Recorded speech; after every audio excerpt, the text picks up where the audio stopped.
오늘은 색지각 이론부터 시작하겠습니다.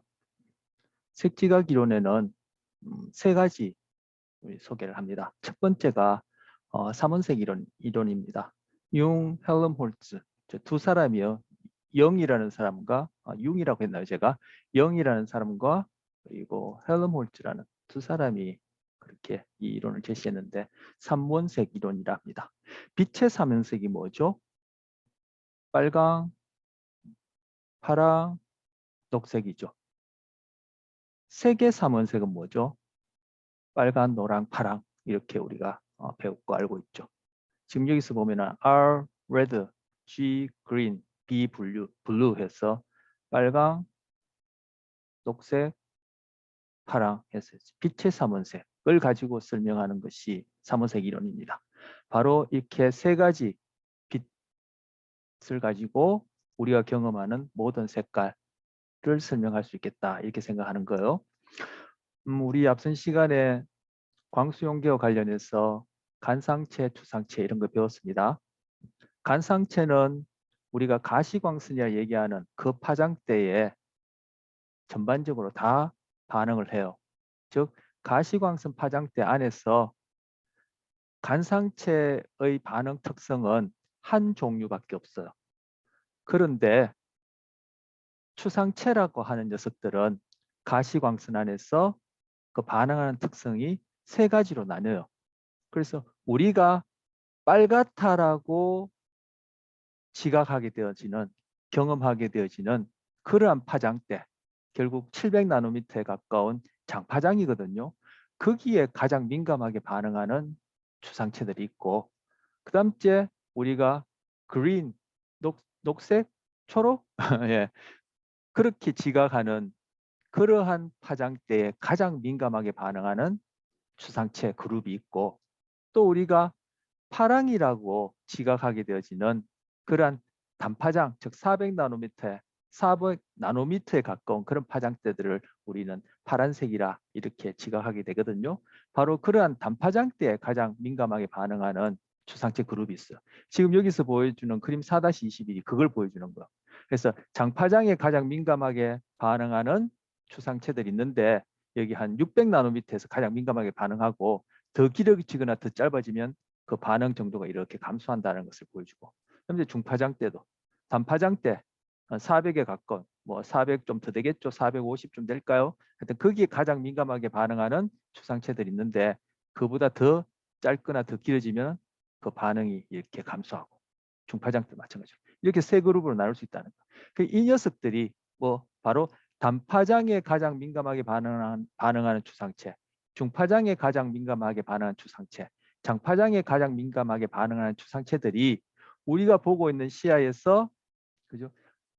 전자기파가 반사되어서 그 대상으로부터 우리 망막에 투사될 때 이 세 그룹의 추상체들이 어떠한 반응 비율로 반응하는지를 다 계산해서 결국 우리는 빨주노초, 파란보 이외에 저는 뭐 색깔에 대한 그런 지식이 부족해서 빨주노초, 파란보밖에 얘기할 수 없겠습니다만 그 중간에도 여러 가지 파장대에 해당하는 그런 색깔을 우리는 지각하게 된다. 이것이 삼원색 이론이에요. 이 그림에서 보면은 여기 옆에 있는 이게 막대로 표시해 놓은 것은 이제 비유적으로 표시해 놓은 것인데 지금 이건 단파장 추상체의 반응 비율, 이건 중파장 추상체의 반응 비율, 이거는 장파장 추상체의 반응 비율을 막대로 이렇게 표시해 놓은 거예요. 이 경우에는 단파장 추상체가 가장 많이 반응하고 그다음에 중파장, 장파장이 가장 적게 반응할 때 우리는 파란색 또는 파란색에 가까운 색을 경험하게 된다. 이렇게 되고 장파장, 중파장, 단파장 추상체가 다 공이 반응할 뿐만 아니라 가장 활발하게 반응할 때 우리는 흰색을 경험하게 된다. 이렇게 보여주고 있고요. 그다음에 각각의 경우를 이렇게 추상체의 흥분 비율, 반응 비율, 그리고 그에 해당해서 우리가 지각하게 되는 색 경험, 색 지각을 쭉 보여주고 있어요. 단파장 추상체가 반응하면은 파란색을 경험하게 된다. 맞을까요? 틀릴까요? 제가 설명 중에 그렇게 미묘한 그런 것들을 구별할 수 있게끔 제가 설명을 드리지 못했고 드리지 않은 것 같은데, 지금 이제 질문하면서 제가 이제 추가해서 설명드릴 내용이 뭐냐면은, 단파장 추상체가 반응하면은, 또는 단파장 추상체만 반응하면은 파란색을 경험하는 건 아닙니다. 단파장 추상체가 중파장, 장파장보다 가장 활발하게 반응하고, 나머지 중파장, 잔파장 추상체들이 각각 저비율로 반응할 때 그 세 가지 그룹의 추상체들이 반응 비율을 다 조합해서, 즉 상대적인 반응 비율, 흥분 비율, 흥분할 때 이 흥분은 결국 우리가 앞서 봤던 전기 신호를 얘기를 하는 겁니다. 제가 반응도 그런 의미고 활동한다, 활성한다도 우리가 봤던 전기 신호를 의미하는 것인데, 즉 이 각각의 세 그룹의 추상체의 반응 비율이 합쳐져서 결국은 색경을 하게 됩니다. 단파장 추상체만 반응해서는 파란색을 경험하지 못합니다. 중파장 추상체만 반응해서는 초록색을 경험하지 못합니다.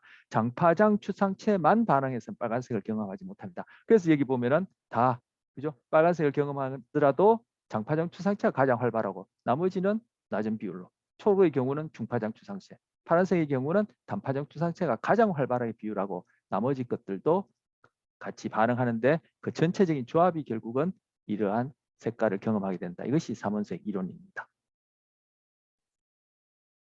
자, 두 번째 색지각 이론은 대립과정 이론이라는 것인데, 이건 허링이라는 사람이 소개했습니다. 뭐 허링 이름까지 알아두면 좋겠지만, 상대적으로 대립과정 이론보다는 허링이라는 이 이름은 중요한 건 아니겠죠. 대립과정 이론. 자, 여기 보시면 이 A, B, C 각각의 그림입니다만, 여러분이 밝은 곳에서, 자, 우리 지금 색지각을 하고 있으니까 밝은 곳에서 해야 돼요. 어둡거나 뭐 깜깜한 곳이라면 뭐 두말할 필요 없지만, 어두우면은 색지각을 방해받아요. 왜? 색지각에는 간상체가 아닌 추상체가 관여하는데, 간상체가 색지각에 관여하지 못한 이유는 가시광선이라는 파장대 안에서 간상체의 반응 특성이 한 종류밖에 없어서 그래요. 만약에 간상체도 반응 특성이 여러 종류라면은 색지각에 관여할 수 있겠죠. 네, 그런 특성 때문에 그렇습니다. 자, 그래서 추상체는 색지각에 관여하는데, 즉 추상체는 뭐 밝은 곳에서 잘 활동하니까 밝은 곳에서 지금 해야 되는 거예요. 지난번에 암순흥, 명순흥 얘기하면서, 그죠? 어두운 곳에서 암순흥 되었을 때 결국 우린 색깔을 지각하지 못한다. 그렇게 제가 얘기를 했던 거와 연결된 내용입니다. 자, 어쨌든 자, 이 밝은 곳에서 이 빨간 원을 주시합니다. 자꾸 눈을 이리 돌렸다 저리 돌렸다 하시지 말고 이 빨간 눈을 주시합니다. 짧으면 30초, 길면 만 1분 이상 주시한 다음에 흰 종이를 보면은 잔상이 남아요. 애프터 이미지라는데 잔상이 남아요. 원이 보여요. 근데 빨간 원에 잔상이 남는 것이 아니라 빨간색의 대립되는, 즉 빨간색의 보색에 해당하는 녹색, 초록색 원이 보여요. 여기 보면은 opponent process theory하고 여기 보면 RG라고 이렇게 하이픈해 놨죠. R은 red, G는 그린이에요. 즉 레드와 그린은 보색 관계예요. 그리고 B는 블루고 Y는 옐로예요. 블루와 옐로 사이는 보색 관계예요. W는 화이트고 BL은 블랙이에요. 흰색과 검은색은 보색 관계예요. 지금 이걸 금방 말씀드린 대로 한동안 주시하고 아무것도 없는 흰 종이를 보게 되면은, 예, 흰 종이를 봐야 되겠죠. 뭐 컬러가 있는 종이를 또 봐서는 또 곤란하겠죠. 흰 종이를 보게 되면은 여기에 노란이 아니라 초록색의 원이 보입니다. 이제 보색 잔상이 남는 거죠. 이건 앞서 봤던 삼원색 이론으로 설명할 수가 없어요. 이건. 그래서 이걸 대립과정 이론이다 해서 설명을 합니다.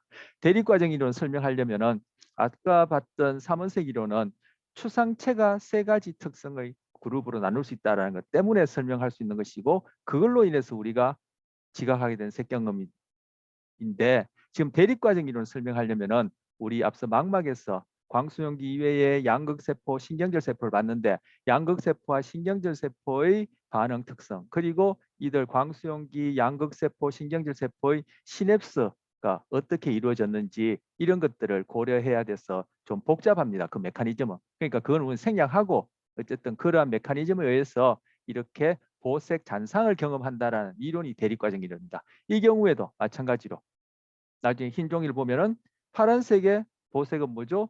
노란색. 그리고 이 노란 더하기표, 예, 더하기에 해당하는 보색은 파란색이 되겠죠. 그래서 반대되어지는 색깔을 경험하게 됩니다. 이거 태극기죠. 지금 흰 바탕에 검은 괴, 그리고 태극이 위에는 빨강, 밑에는 파랑인데 지금 이게 다 보색에 해당하는 것을 지금 여기다 그려, 그려 보여주고 있어요. 그래서 이걸 한참 주시하고 있다가 흰 종이를 보면은 우리가 흰 바탕에 검은 괴에 빨간 그리고 파랑의 태극을 경험하게 됐죠. 이 바로 이러한 보색 잔상은 삼원색 이론으로 설명할 수가 없습니다. 하지만이 아니라 예. 그런데 앞서 봤던 그 삼원색 이론과 지금 소개하는 대립과정 이론은 다 망막상에 있는 그러한 신경세포의 반응 특성과 관련돼서 지금 설명하는 거예요. 그런데 세 번째 보는 이 색지각 이론은 망막상에 있는 신경세포들의 반응 특성만으로는 또 설명할 수가 없어요. 당연히 앞서 봤던 삼원색 이론 그리고 대립과정 이론을 설명할 수가 없어요. 왜? 삼원색 이론과 대립과정 이론은 망막상의 그런 신경세포들의 반응 특성과 관련된 그러한 우리의 색지각 경험을 설명하는 것이고, 지금 세 번째 보는 것은 망막 수준에서 그 신경세포들의 반응 특성으로는 설명할 수 없는 것이요. 자, 여기 보시면 빨간 사과, 빨간 버섯, 빨간 하트, 그리고 빨간 종입니다. 여러분 빨간 버섯 본 적 있나요? 전 한 번도 본 적이 없어요. 지금 여기 그림에서 이제 빨간 버섯을 그려놨는데 빨간 종, 우리 보통 종이를 하면은 말 그대로 그 무채색의 그런 종들이죠. 아니면 뭐 크리스마스와 가까우시면 금색의 종이나 이런 것들을 보기 쉽지. 빨간 종은 이렇게 뭐 이런 아이템을 만들어서 뭐 이렇게 특별히 판매하는 경우가 아니라면 빨간 종은 흔히 보기가 쉽지 않아요. 그런데 지금 빨간 사과, 빨간 버섯, 하트, 빨간 종이 있을 때 이것 중에 어떤 것이 더 빨갛게 보이느냐, 아니면 전부 다 똑같이 빨갛게 보이느냐, 어떤 것이 덜 빨갛게 보이느냐라고 물어보면은 우리가 경험할 때, 지각할 때 바로 빨간 사과, 하트가 더 빨갛게 보여요. 빨간 버섯이나 빨간 종보다. 실제 기계를 가지고 여기에 반사되어 나오는 그런 전자기파를 측정해 보면은 다 동일한 물리적 값을 보여요. 그런데 우리가 지각할 때는 우리는 빨간 사과는 경험한 적이 많죠. 하지만 빨간 버섯은 경험한 적이 없어요. 하트 역시 심장을 의미해서 늘 빨갛게 그렇게 하죠. 검은 하트는 그죠. 특별한 경우에 뭐 어떤 이유로 그렇게 할까? 주로 빨간 하트를 우리는 봐왔어. 바로 우리의 경험과 관련해서 우리 중추신경계, 특히 시각과 관련된 뇌 안에 그러한 경험의 자료가 있기 때문에, 기억이라 얘기할 수 있겠죠. 있기 때문에 빨간 사과는 빨간 버섯보다 더 빨갛게 경험한다 해서 기억세기를 합니다. 이것을 설명하는 이론을 레티넥스 이론이라 그래요.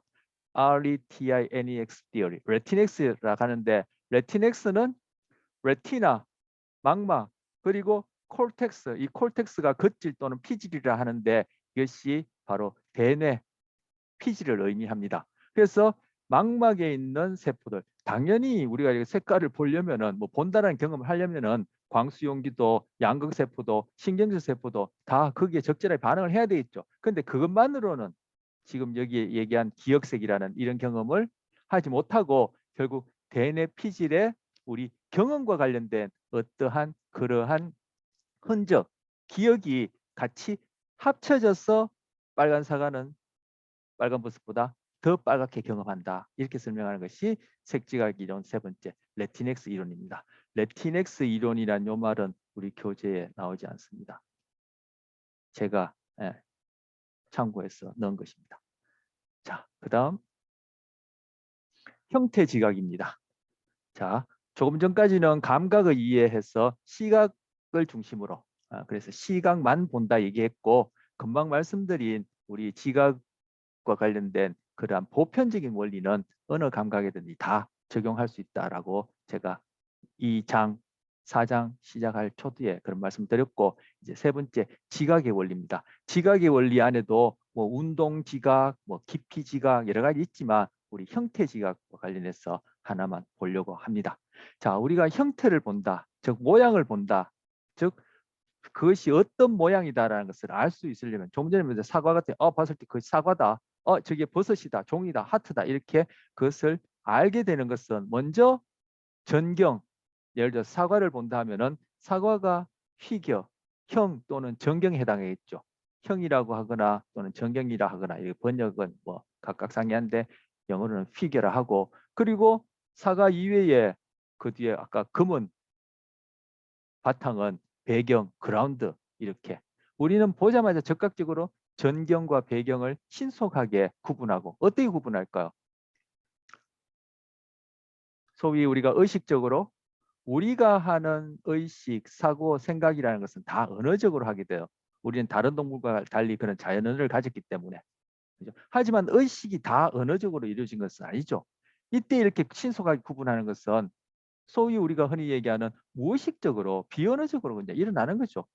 그런 다음에 피겨에 해당하는 것을 이후에 볼 텐데, 집단화 또는 조직화라고 이제 학자들이 그렇게 이름을 붙인 그러한 방식에 의해서 우리는 사과다라는 것을 알게 된다는 얘기입니다. 자, 먼저 정경과 배경을 구분하는 것. 이거 루빈의 뭐 착시 또는 역전성 그림이라는데, 이거 보시면 뭐가 보입니까?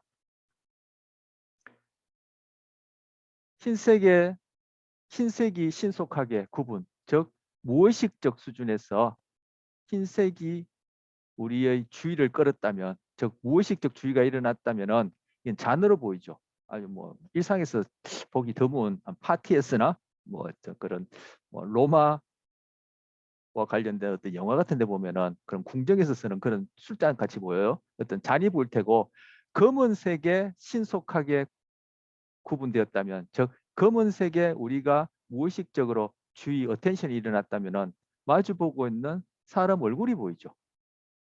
그러면 흰색 잔이 전경이 될 수도 있고, 그러면 나머지는 배경이 될 테고, 이 검은색 두 얼굴이 전경이 된다면은 흰색 잔에 해당하는 이 흰색은 배경이 될 수 있어요. 그래서 무엇이 전경이고 배경이 될지 우리는 즉각적으로, 무의식적으로, 그런 무의식적 주의 처리 과정에 의해서, 주의에 의해서 그렇게 전경 배경을 나누게 됩니다. 자, 제가 만약에 잔을 만들고 파는 사람이다 하면은 저는 잔이 먼저 눈에 띌 거예요. 아니면 내가 현재 칵테일 파티를 하고 있다 한다면은 이 잔이 먼저 눈에 띌 거예요. 결국은 우리가 어, 무의식 수준에서도 내가 어디에 자동적으로 신속하게 어텐션, 주의가 되어지느냐 하는 것은 결국 내 몸 상태, 내가 어떤 상황에 있느냐가 바로 가장 밑받침 토대가 되어져요. 결국 우리가 나 자신도 그렇고 타인도 그렇고 이 환경도 그렇고, 아까 시각도 얘기했지만 뭐 어떠한 경험도 그렇고, 그리고 하나의 이론 설명도 그렇고, 결국은 우리가 세상을 바라보는 것은 외부에 주어진, 또는 뇌 입장에서는 내 몸에서 일어나는 그러한 정보 또는 사건들과, 그리고 내 몸의 현재 상태, 내가 지금 어떤 상태냐를 합쳐서 결국은 그런 대상들에 대해서 판단을 하게 되지 않습니까? 그래서 나에 대한 판단도 하고 외부 대상에 대해서도 판단을 할 텐데, 그것이 왜 사람마다 다르고 나 같은 사람이라 하더라도 왜 시시각각 상황만 다르냐? 바로 내 현재 나의 상태가, 즉 몸의 상태가 계속 끊임없이 환경과 주고받으면서 변하고 있기 때문에, 바로 그러한 나의 몸의 상태를 토대로 나 자신도 그렇고 세상도 그렇고 우리가 무의식적으로, 그리고 의식적으로, 즉 언어적으로 경험하기 때문에 그 내용들이 늘 시시각각, 그리고 사람들마다 달라지는 것. 그래서 제가 이미 말씀드린 적이 있는지 모르겠습니다만, 뭐 몇천 년 된 그러한 저쪽 저 어딥니까? 팔레스타인 지역의 그런 경전 중에 탈무드라는 경전을 보면은, 우리는 있는 그대로 보는 것이 아니라 자기 방식대로 본다 할 때, 그 자기 방식의 가장 밑바탕이 되어지는 것이 바로 나의 현재 몸의 상태가 되어지는 것. 그런 몸의 상태에 대한 그런 정보들은 이거는 우리가 언어적 의식으로 접근할 수도 없고 할 필요도 없고 해서는 오히려 그런 정보 처리가 방해되어지는, 즉 소위 얘기하는 무의식적 그런 처리 과정에서 그것이 우리의 그런 무의식적 의식적 경험의 토대를 만들어 주거든요. 자, 내가 현재 칵테일 파티를 하고 있다. 내가 현재 뭐 한 잔 하고 있다. 아니면 나는 지금 잔을 만들어서 이렇게 공급하는 사람이다. 그래서 요즘 새로운 뭐 이쁜 잔이 없을까? 아, 요즘 시즌에 맞는 이제 그 뭐 여름도 가까워지는데 이 시즌에 맞는 또 새로운 잔을 만들어서 좀 어떻게 팔아먹을 일 없을까? 이렇게 한다면은 당연히 잔이 전경이 되고 검은색이 배경이 되겠죠. 아, 내가 요즘 이성 교제를 하는데, 예.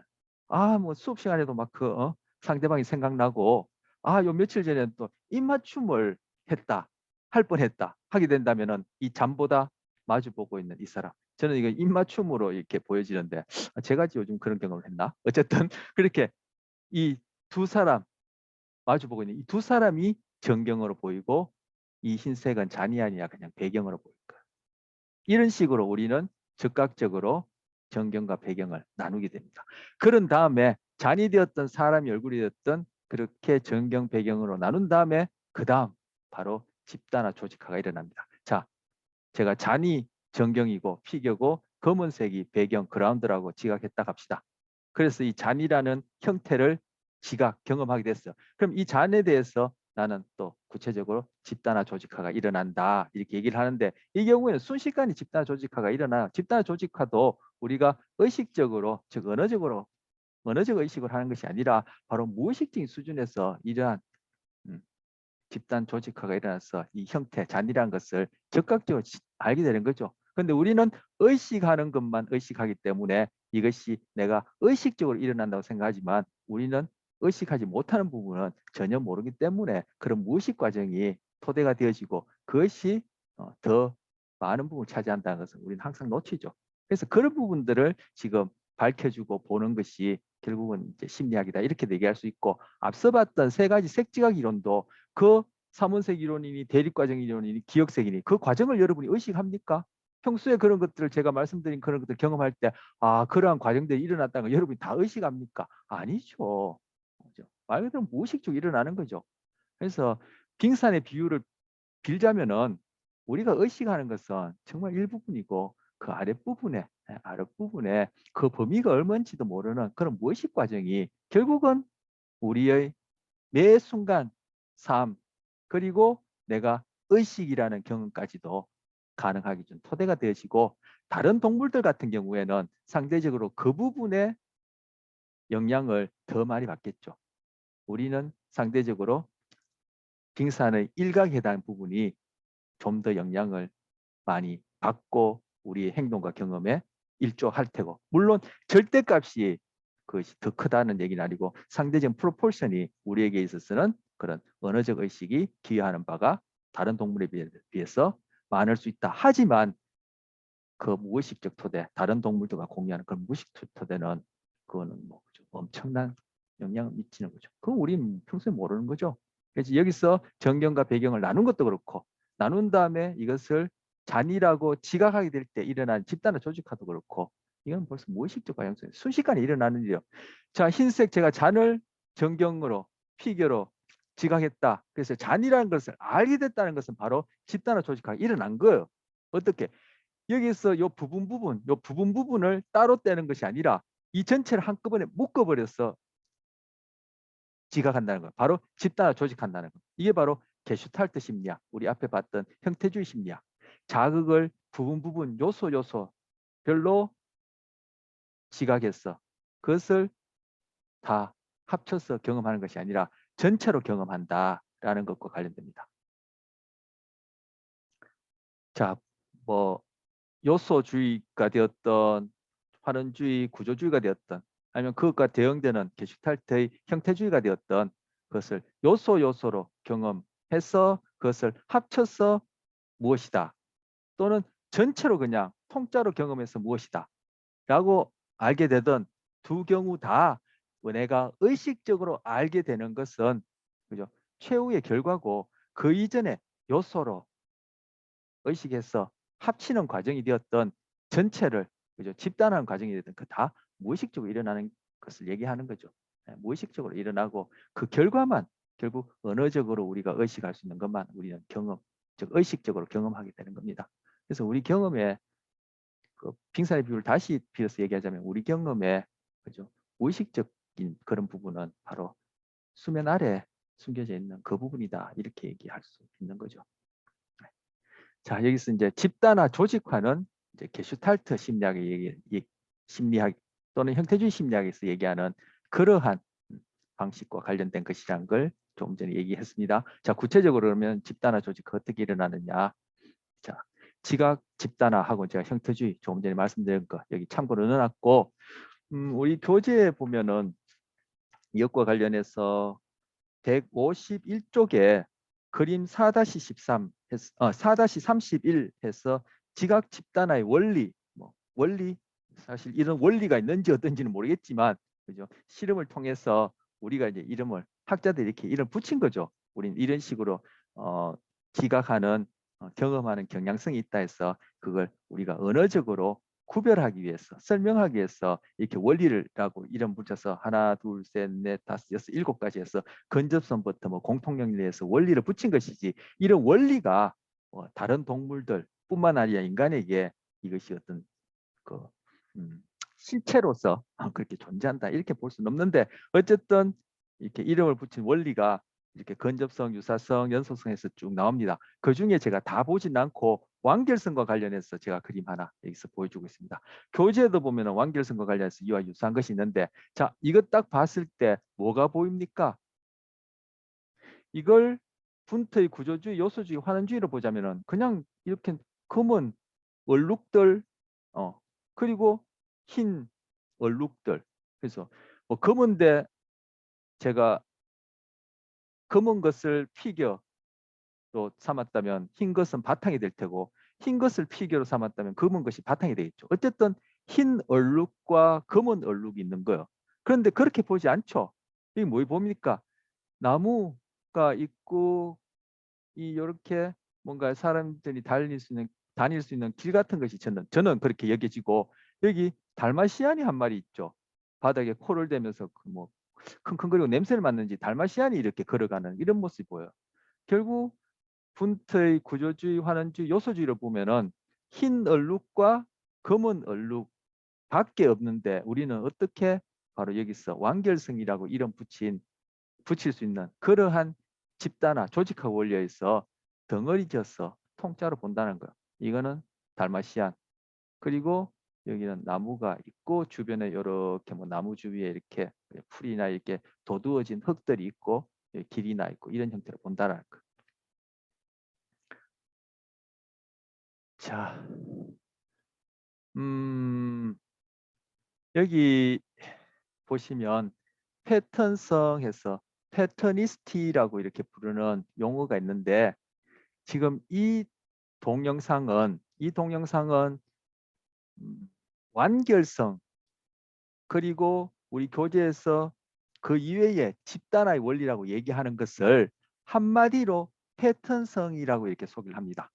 뭐 이론이라는 것은 끊임없이 변하고 학자들마다 이제 견해가 이제 다를 수 있고 다르니까 이걸 소개하는 학자는 우리가 시각 집단화 또는 집단화의 원리로서 근접성 유사성에서 쭉 나열해 보는 것을 그냥 한마디로 다 뭉뚱그려서 우리는 지각을 패턴성이라는 이름으로 한다라고 하면서 소개하는데 바로 이 학자의 그러한 접근법은 진화 심리학적, 진화 생물학적 접근법이에요.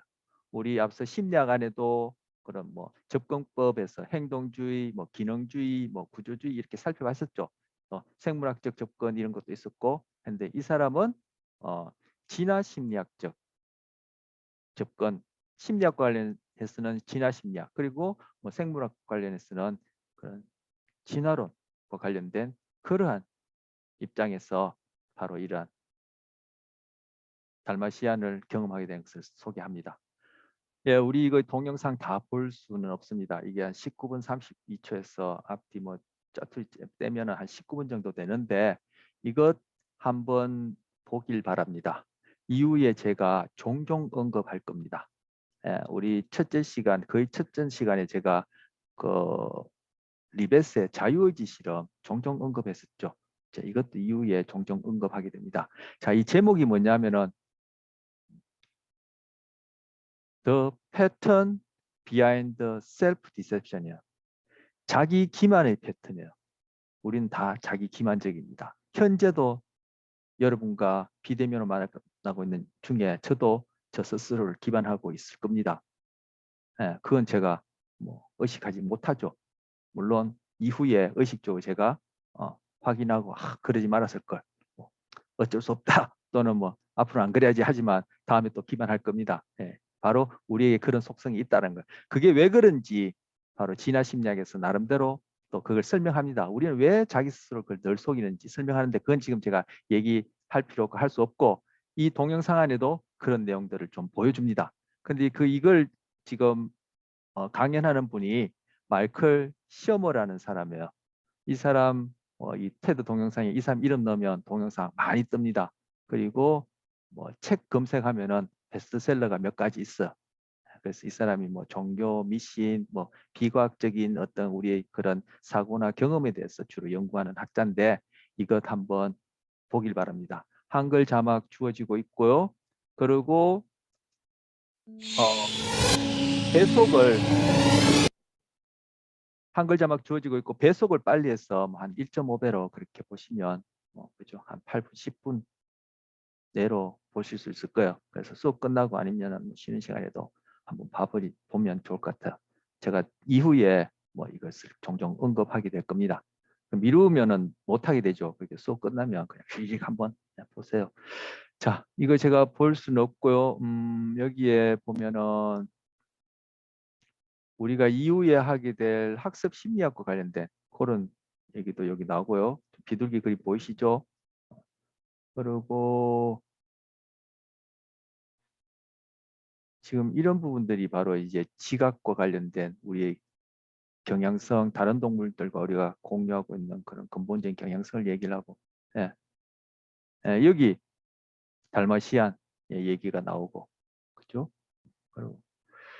그리고 여기 보면은 미신행위. 우리 앞서 2장에서 인과성, 상관성, 상관관계가 있다고 해서 인과성이 있느냐, 인과관계가 있으면 상관성이 있느냐 얘기하면서 스포츠 선수들 특히 징크스 미신 얘기할 때 그것과 관련해서 지금 얘기를 합니다. 이거 슈퍼스티션, 미신, 뭐 통제, 우리는 세상을 통제하려는 그러한 착각을 지닌다, 뭐 이런 얘기도 하고요. 그리고 뭐 뇌 얘기도 나오고 우리가 앞서 배웠던 보상 경로와 관련해서 도파민 얘기도 나오고요. 자, 우리 도파민 뭐 분비돼서 수양기에 들러붙는 이런 얘기도 자세하게 하지 않고 쭉 19분 안에 여러 내용을 다루니까 쭉 그냥 얘기로 소개합니다. 들어보시면 우리 배경 지식이 있으니까 이야기에 처음 보는 사람하고는 분명히 차이가 있을 거예요. 자, 이것도 그죠? 이게 지금 보면은 검은 얼룩, 흰 얼룩의 돌핀을 그려놨는데 그죠? 남녀가 지금 그죠? 포옹하고 있는 걸로 보이죠. 이런 것도 지금 전에 봤던 바로 지각 원리 중에 완결성과 관련됐는데 이 사람은 다 패턴성이라 얘기하고 다른 동물들도 공유하고 있는 지각 경험을 진화적 입장에서 쭉 소개하는 겁니다. 자, 그리고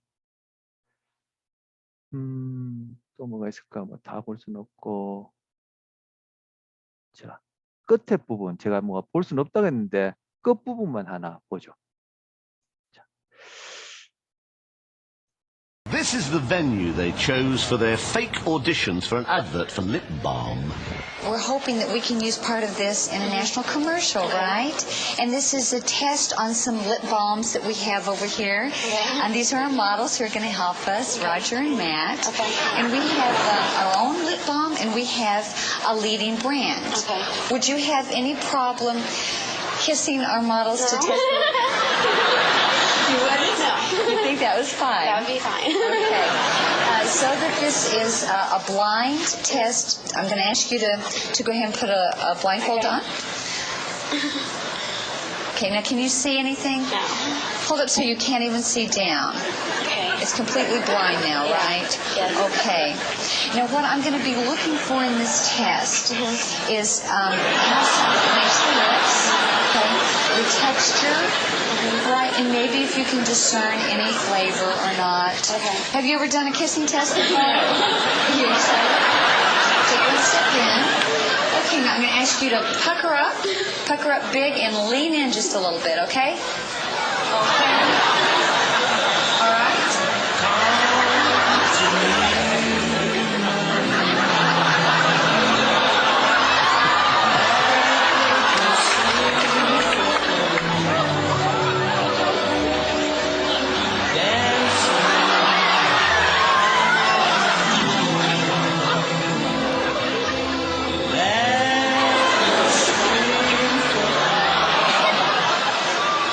Okay. And Jennifer, how did that feel? Good.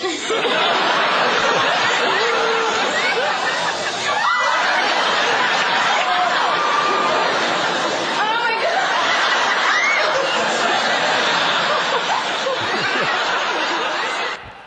자, 여기까지 보면 되겠고요. 네, 그다음 또 친숙성입니다.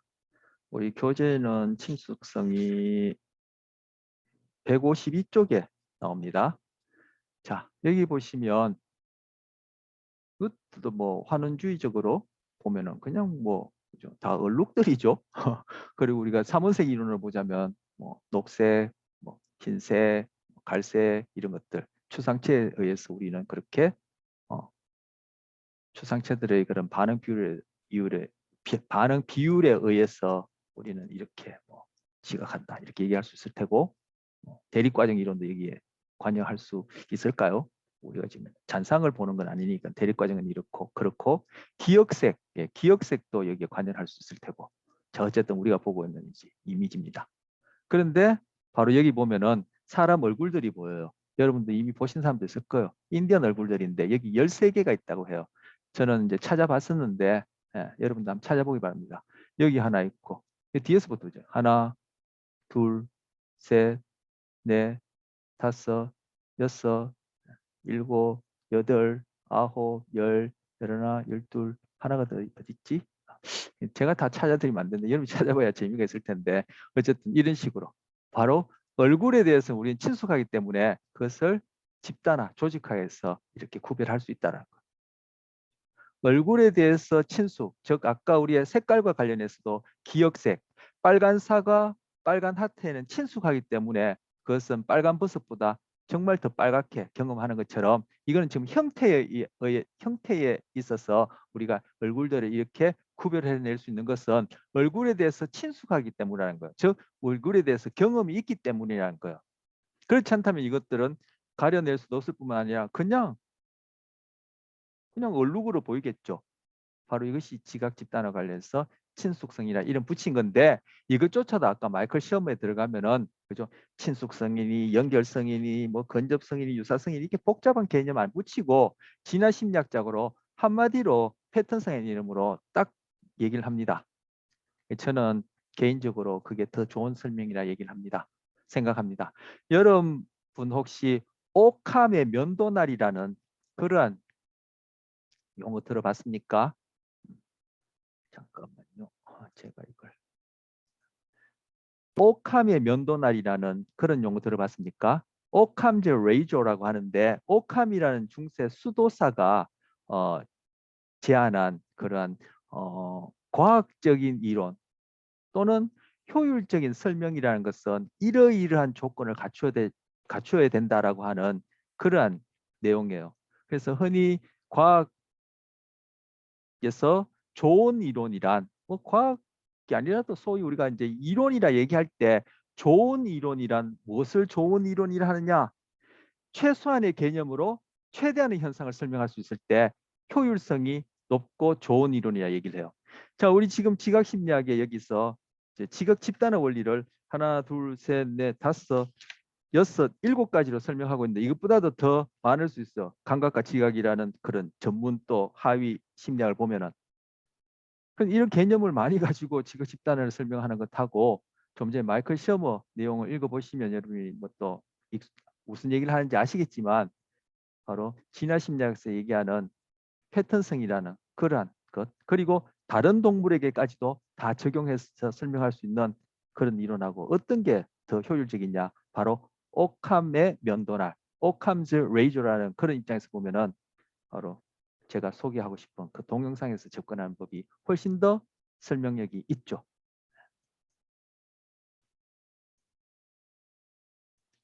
과학 이론이다, 뭐 좋은 이론이다, 뭐 효율성이다 이런 것 아니더라도 여러분이 상식적으로 생각해봐도 그죠?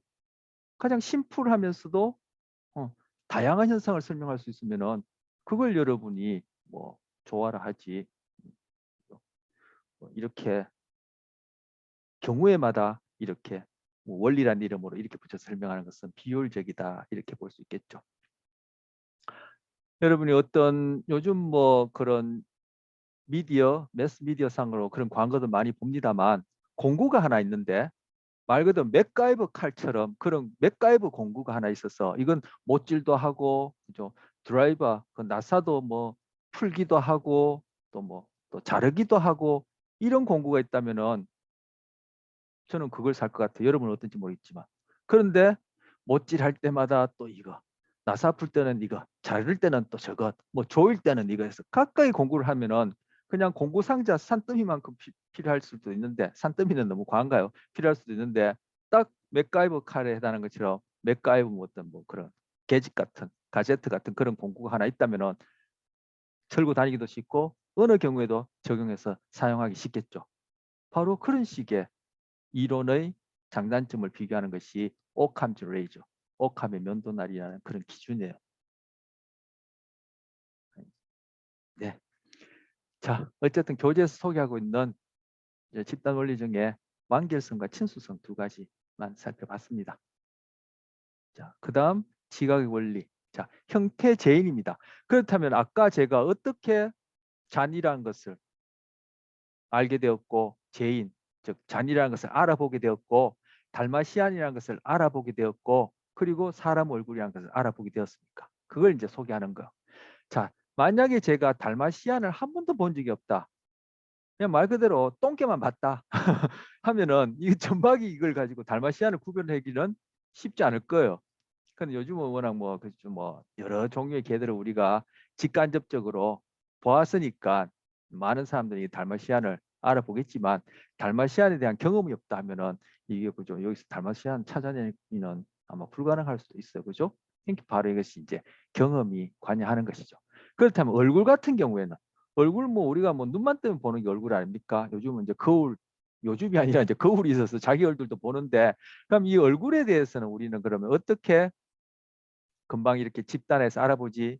이거는 물론 경험도 관여하지만 이 얼굴은 선천적으로 우리는 얼굴을 알아보는 그런 경향성이 바로 진화의 산물로 주어졌다. 이렇게 설명하는 것이 바로 진화 심리학이고 아까 마이클 셔머라는 그 동영상에서 설명하는 패턴성이에요. 그게 다른 동물의 경우에도 그러한 경향성이 공유하고 있다라는 거예요.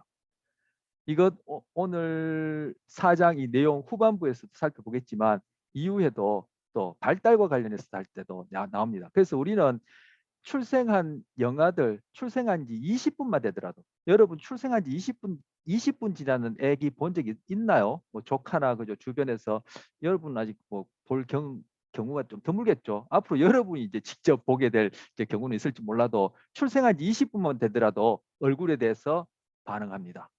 바로 진화가 가져다준 산물이죠. 바로 그것 플러스 살아오면서 늘 부지불식간에 그죠?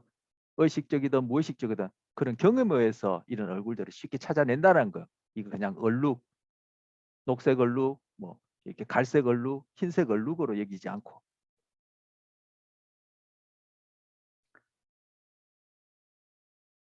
자, 그래서 제가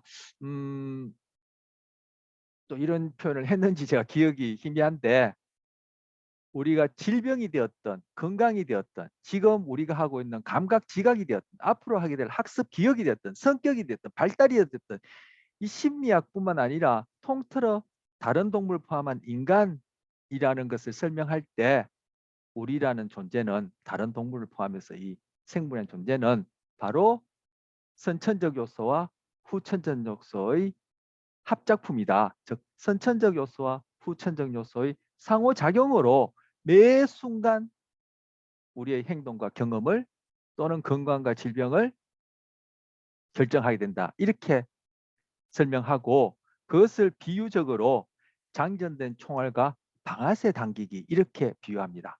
장전된 총알은 선천적 요소, 방아쇠 당기기는 바로 엄마 태내에서부터 그죠? 수정되는 순간부터 그죠? 그 수정 난 주변의 환경과 유전자 DNA가 상호작용하면서 발현될지 말지 이런 것들이 계속 상호작용하면서 지금 현재 나에게도 환경이라는 이름으로 경험이라는 이름으로 계속 영향을 주고 현재 나의 모습을 결정한다는 거예요. 그래서 장전된 총알은 선천적 요소, 방아쇠 당긴기는 후천적 요소, 즉 학습, 경험, 양육, 교육 이런 것들이 되어지겠죠. 그럼으로써 결국 탕하는 총알이 나가는 현상에 해당하는 경험, 뭐 지각, 학습, 기억, 성격, 발달, 뭐 그죠? 건강, 질병 이런 것들이 결정하게 된다는 거예요. 그래서 장전된 총알과 방아쇠 당기기. 즉 장전된 총알이 아무리 많더라도 방아쇠를 당기지 않으면 총알이 탕 하고 나가는 현상은 일어날 수 없죠. 아무리 방아쇠를 열심히 당겨도 그죠? 안에 장전된 총알이 하나도 없다면은 탕 하고 총알이 나가는 현상은 또 일어날 수 없어요. 그래서 그 양자가 상호 작용해서 결국 우리의 모든 경험 그리고 우리의 건강 질병까지도 영향을 주게 된다. 결정하게 된다. 이렇게 생각하는 것이 바로 선천과 후천의 상호작용에 대한 현대적 그런 생각입니다. 자, 그 형태 제인과 관련해서는 우리 10분 쉬었다가 두 번째 시간에 하기로 하겠습니다.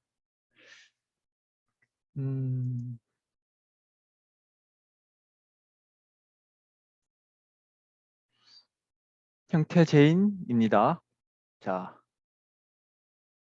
잔이 되었던 뭐 달마시안이 되었던 아니면 사람 얼굴이 되었던 그 위에 우리가 보고 있는 모든 그러한 대상들 그걸 어떻게 사과인지 잔인지 달마시안인지 사람인지 펜인지 컵인지 뭐, 호랑인지 원숭이인지 그죠? 또는 뭐 아버지인지 엄마인지 알아보느냐와 관련된 이론을 소개하는 겁니다. 첫 번째 형판 이론입니다. 형판 이론 우리 교재 153쪽에 나옵니다. 뭐 교재에 있는 거 간략하게 올려놨는데 교재 제가 표시한 부분 좀 읽고 이 부분 다시 확인하죠. 형판 이론 보시면 형판 이론에서는 어떤 형태가 제시되었을 때 망막에 투사된 입력 형판과 이미 기억 속에 저장된 여러 가지 형판들을 비교한 후 매치되는 형판으로 해당 사물이나 사물을 인식하게 된다고 설명한다. 이렇게 얘기합니다. 형판이란 게 정말 있는 건 아니죠. 템플릿이란 게 우리 망막 안에 템플릿이 있고 뭐 그죠 뇌 안에 템플릿이 있고 기억 안에 템플릿이 있는 것이 아니죠. A를 보고 있을 때 A라는 형태가 있는 게 아니죠. 우리 앞서 망막과 관련해서 봤지만 지금 현재 지금 보고 있는 이 활자도 바로 이 활자에 반사된 전자기파가 우리 망막에 들어와서 결국 우리가 봤던 감각수용기 그리고 양극세포, 신경세포 그리고 뇌 안으로 들어가서도 마찬가지로 우리가 봤던 뉴런이라는 신경세포에서 전기신호 그리고 시냅스에서 화학신호 즉 신경전달물질 또 전기신호 그런 일밖에 안 일어나요. 그 안에 형판 뭐 이런 것도 있는 게 아니죠. 근데 우리가 그것을 이해를 하려니까 그것도 우리가 인간이 가진 자연언어, 언어적인 이해를 하려니까 이름을 빌어와서 형판 부르고 아까 봤을 친숙성, 완결성 이렇게 패턴성 이렇게 이름을 지어서 부르고 이해하고 설명할 수밖에 없고 해야 되니까 그렇게 하는 건데 그런 이름이 있다고 해서 실제 거기에 해당하는 어떤 대상이 있다고 이렇게 생각해서는 곤란해요. 근데 우리가 워낙 언어 생활이란 것이 우리의 사고 우리가 현재 내가 안다라고 하는 전부는 결국 우리가 언어적으로 경험하는 거니까 그죠? 그걸로부터 벗어나기가 쉽지 않죠. 어쨌든 형판 이론이라고 얘기하는 것이 형판이라는 그런 비유를 빌려서 얘기하는데 그런 식으로 한다는 거.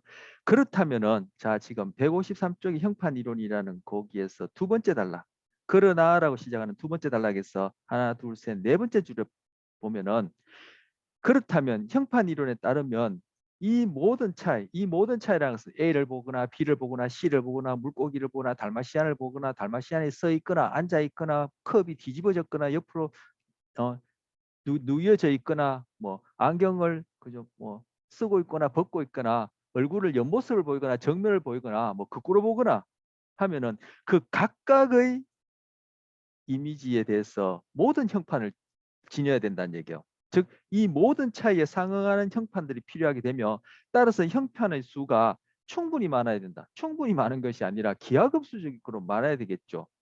엄청나게 말해야 되겠죠. 만약 말 그대로 그러면 우주학에서 다루는 이런 거시적인 그런 숫자만큼 많아야 되겠죠.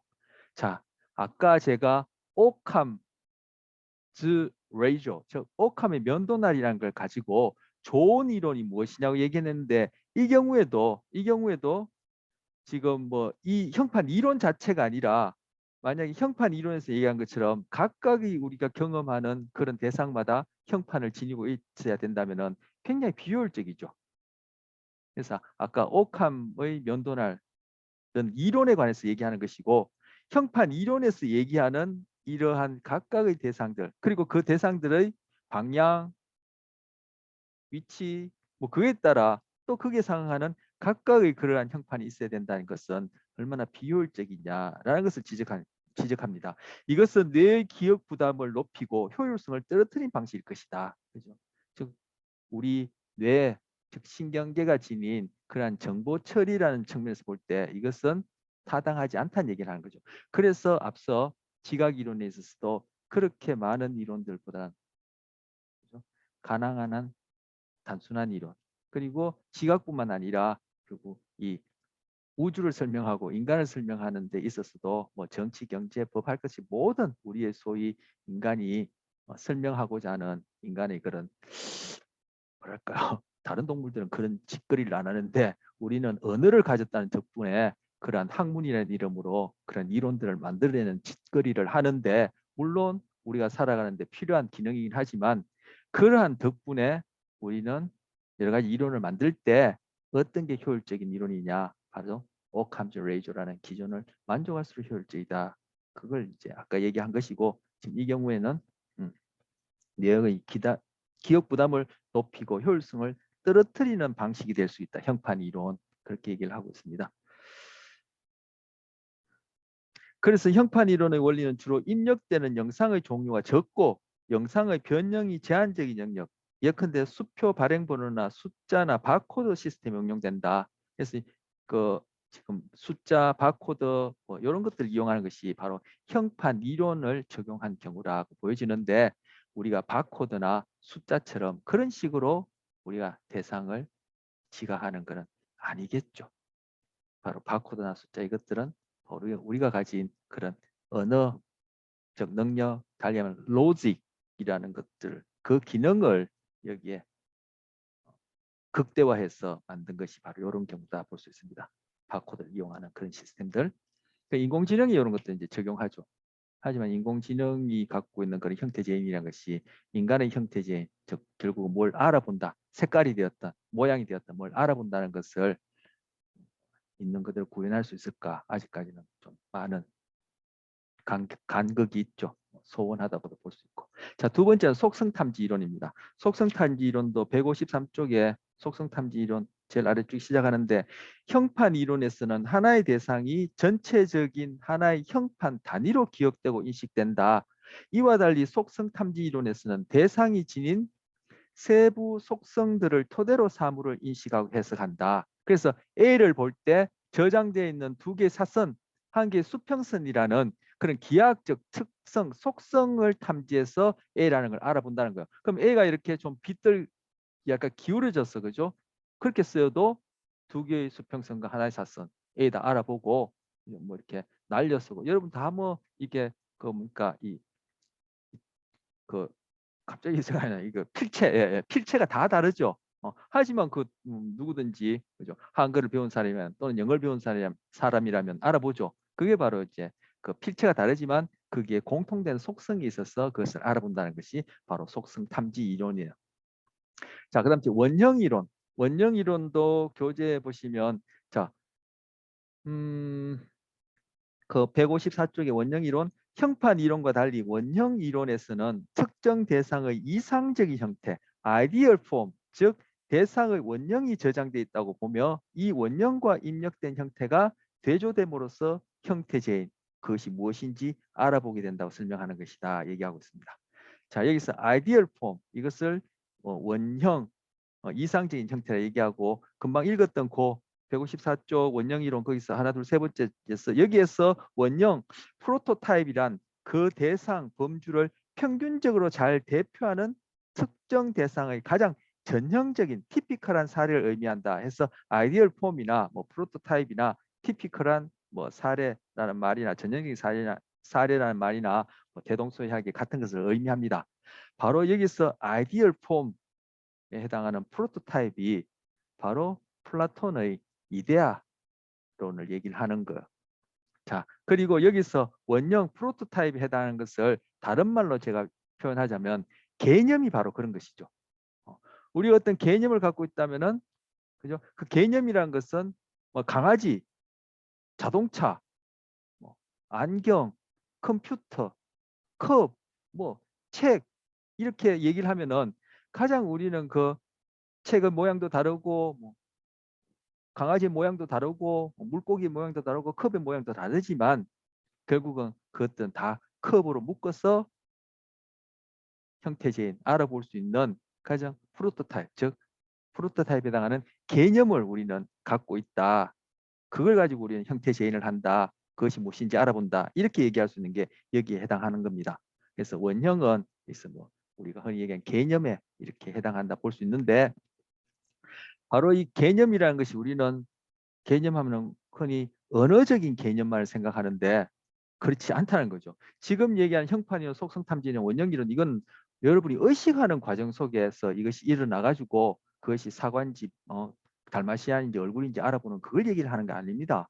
지금 지각의 원리라든지 앞서 봤던 그러한 그 뭐 완결성, 뭐 친숙성, 그 위에 교재에서 소개하는 이런 것들, 그리고 마이클 셔머라는 그 동영상에서 소개하는 그런 것들은 다 무의식적 과정을 얘기를 하는 거예요. 여기서도 이거 다 무의식적 과정에 의해서 일어나는 거예요. 그 결과로 우리가 의식하게 되는 것을 우리는 언어적으로 경험하게 되는 것이죠. 그렇다면 여기서 원형이라는 것도 개념에 상응하는 것이라고 제가 얘기를 했는데 물론 우리는 언어적인 개념도 있지만 바로 무의식적인 그런 개념이 있고 바로 그런 무의식적인 개념을 형성하는 것을 마이클 시어머는 패턴성 얘기하면서 다른 동물에게서도 다 공유하고 있는 것이라 얘기를 하는 거예요. 그래서 우리가 개념이라고 얘기하는 그런 형태의 것은 비언어적인 개념 또는 언어적인 개념에 상응하는 그런 형태의 것은 다른 동물들도 다 갖고 있기 때문에 결국은 끊임없이 변하는 이 환경 안에서 마시고 먹고 도망가고 싸우고 교미하고 새끼 낳고 기르고 그렇게 사는 거예요. 만약 그게 안 되어지면 다른 종들은 다 멸종하고 없을 뿐만 아니라 우리도 멸종되고 없을 거예요. 이게 다 무의식적으로 일어나는 그런 과정이에요. 그런데 뭐 플라톤의 이데아 같은 경우에 아이디얼 폼이란 것은 그것은 관념적인 로직과 관련된 이성적인 언어와 관련된 그런 의식 이거에 이제 포커스한 것이죠. 자, 여기서 아이디얼 폼이란 것은 그 이데아와 관련된 그런 개념이다 얘기했지만 여기서 얘기하는 원형 이론은 그리고 속성, 형판 이론은 다 형태제인하는 중에 무의식적으로 일어나는 과정이에요. 그래서 우리는 특정 대상의 원형이 저장되어 있어. 사실 원형이 또 저장된 건 아니죠. 이게 다 그죠? 은유적으로 비유적으로 얘기를 하는 거예요. 원형, 형판, 속성 이런 언어가 있다고 해서 그 대상이 실제하는 것처럼 그렇게 이해하면 안 됩니다. 그런데 심리학에서 그런 식으로 이해하고 설명하는 경우가 허다하고 시중에 나와 있는 대중들을 대상으로 심리학의 어떤 그런 관심과 그런 뭡니까 호기심을 유발시키는 그러한 책들이나 강연들은 적지 않은 수가 다 언어를 가지고 꼭 그 대상이 있는 것처럼 그렇게 설명하는 경우가 많아요. 그리고 그것이 그럴 수밖에 없고 그것이 오히려 우리한테 더 잘 다가오고 재미있고 쉽게 여겨지고 설명이 좋은 것은 우리가 바로 경험하는 것은 언어적 의식만 경험할 수 있기 때문에 그게 쉽게 여기지는 거예요. 그런데 우리 1장부터 해서 지금까지 배우는 중에 바로 무엇이 제가 계속 강조하는 것은 우리가 평소에 경험할 수 없어. 즉 소위 과학적 방법을 통해서 그렇게 접근해서 밝혀진 것이고 그것을 하기 때문에 심리학이 필요한 거예요. 만약에 우리가 언어적으로 의식할 수 있는 것으로 나의 경험과 행동을 다 설명할 수 있다면 심리학이란 과목은 있을 필요도 없고 생겨나지도 않았어요. 결국 심리학이란 것은 내가 모르는 소위 무의식적인 그리고 마이클 셔머와 관련해서는 끊임없이 우리 자신을 기만하고 그리고 우리가 비합리적이고 또는 불합리한 그런 행동을 왜 하게 되는지를 무의식적 측면에서 그렇게 설명하고 그것들이 결국 의식화된 부분이 빙산의 일각처럼 수면에 드러난 부분이다. 이걸 가르쳐주기 위해서 심리학을 하는 거예요. 소위 일반인들 듣기에 그죠? 야 쉽다. 정말 그럴듯하다 여기지는 그런 언어를 가지고 장난치는 그런 심리학을 하는 것이 아니라 근데 대부분의 경우는 그것이 심리학인 줄 알고 그렇게 심리학하고 보니까 이거 심리학이 쉽지 않구나 어렵다 해서 그죠 회의하거나 포기하는 경우도 종종 있어. 근데 대중들한테는 그런 식으로 접근할 수밖에 없어요. 왜냐하면 저희는 한 학기를 들여서 이렇게 체계적으로 배우고 있고 사실 제가 전달하고 싶은 내용은 지금 우리가 갖고 있는 교재나 이 내용으로는 충분치 않아요. 우리가 지금 전공이 아니라 개론을 만나기 때문에 저도 많이 이제 가능한 한 좀 깊이 있는 얘기를 하려고 하지만 피상적으로 다양한 부분을 지금 다루고 있는데 일반인들한테 어떻게 우리가 하고 있는 이 정도의 수준을 책이나 강연에서 얘기를 하겠어요. 우린 지금은 몇십 시간을 들여서 지금 하고 있는데. 그러니까 일반인들은 그냥 언어적인 경험 거기에서 그냥 어떻게 보면은 말장난 비슷한 그런 것들을 한다. 제가 좀 부정적으로 과장해서 얘기하자면. 그러니까 그것이 쉽고 재밌게 여기지는데 막상 심리학을 전공하면은 야 이거 아니구나 싶어서 그죠? 나가 떨어지거나 뭐 회의하거나 포기하는 경우가 종종 있어요. 자, 무의식적 과정 얘기하다가 제가 다른 얘기를 또 많이 하게 됐습니다만 특정 대상의 원형이 저장되어 있어. 이제 다운표를 해야 될 텐데 실제 저장되어 있는 것이 아닌데 언어적 표현하자면 저장되어 있어 원형과 유사성에 의해 알아보게 된다. 즉 유사성 뭐 일반화한다는 얘기예요. 우리가 개념이 의식적인 개념이든 무의식적 개념이든 다른 동물의 경우에 우리와 같은 언어적인 개념이 아닌 어떤 개념에 해당하는 그런 패턴성이라 얘기할 수 있는 그러한 정보 처리 경향성이 진화에 의해서 주어졌을 텐데 바로 그와 관련해서 일반화할 수 있다면 즉 유사성이 있다면 일반화할 수 있다면 그것들을 알아보고 먹고 싸우고 마시고 도망가고 교미하고 새끼 낳고 기고 살고 그렇게 지금 다 종들이 생존하고 있다는 거예요. 곤충조차도 그렇죠? 자 그렇게 해서 다른 동물들과 관련해서 보편적으로 폭넓게 그렇게 이해하지만이 인간을 제대로 이해하지 그렇지 않고 인간만을 이해해서는 결국은 자기 기만적인 설명밖에 안 돼요. 그래서 진화 심리학 또는 진화론에 대한 이해가 그만큼 중요한 거예요. 자, 그다음 지각 항상성과 착각입니다. 자, 이후에 보게 될 지각 항상성 착각은 어떻게 보면은 우리가 하는 경험이지만 착각으로 일어나는 현상이다. 이렇게 얘기할 수 있어요. 지각 항상성조차도 착각으로 뭉뚱그려서 얘기할 수 있는데 여기는 뭐 착각과 지각 항상성 또 구별해서 얘기합니다. 자, 교재에 보면은 요 그림이 이제 다 교재에 있는 그림인데 자, 내 밖에 있는 대상 이것을 원격 자극이라 부르고 내 지금 감각 수용기 저기 이제 안구 그 중에서도 망막이 되겠죠. 만약 청각이라면 또 청각, 후각이라면 후각, 미각이라면 미각, 체감각이라면 체감각. 우리 앞서 그 3장에서 그 뭐 그 체신경과 관련해서 감각들 쭉 해서 고유 감각까지 살펴봤었죠. 어쨌든 그러한 내 몸에 그러한 정보들이 감각이라는 이름으로 지각이라는 이름으로 처리될 때 바로 내가 거기에 대해서 반응하게 되어지는 그러한 자극들을 근접 자극이다 이렇게 부릅니다. 자 여기서는 원격 자극, 근접 자극이 자체가 뭐 우리 수업에 있어서 뭐 중요한 건 아닙니다. 뒤에 지금 지각 항상성, 착각, 환각이 무엇인지를 설명할 때 지금 근접 자극, 원격 자극이라는 용어를 쓰기 때문에 지금 이걸 소개하는 것이지 원격 자극, 근접 자극 그 자체가 우리한테는 지금 중요한 건 아닙니다. 그래서 이걸 지금 항상성, 착각, 환각을 어떻게 구별하는지 그걸 설명하기 위해서 소개하는데 내 밖에 있는 가짜라는 자극, 원격 자극이고 결국 이 가짜라는 글자, 예, 글자라기보다는 좀 더 근본적으로 얘기하자면은 그냥 검은 얼룩이죠. 그런데 전자기파가 반사되어서 여기서 쭉 우리 망막에 투사되어서 그 전자기파에 반응하는 신경세포들이 전기신호를 일으키고 화학신호를 일으키고 결국은 우리는 지각할 때 가라고 경험에 의해서 이거 배웠기 때문에, 이거 선천적으로 알아볼 수 있는 건 아니죠.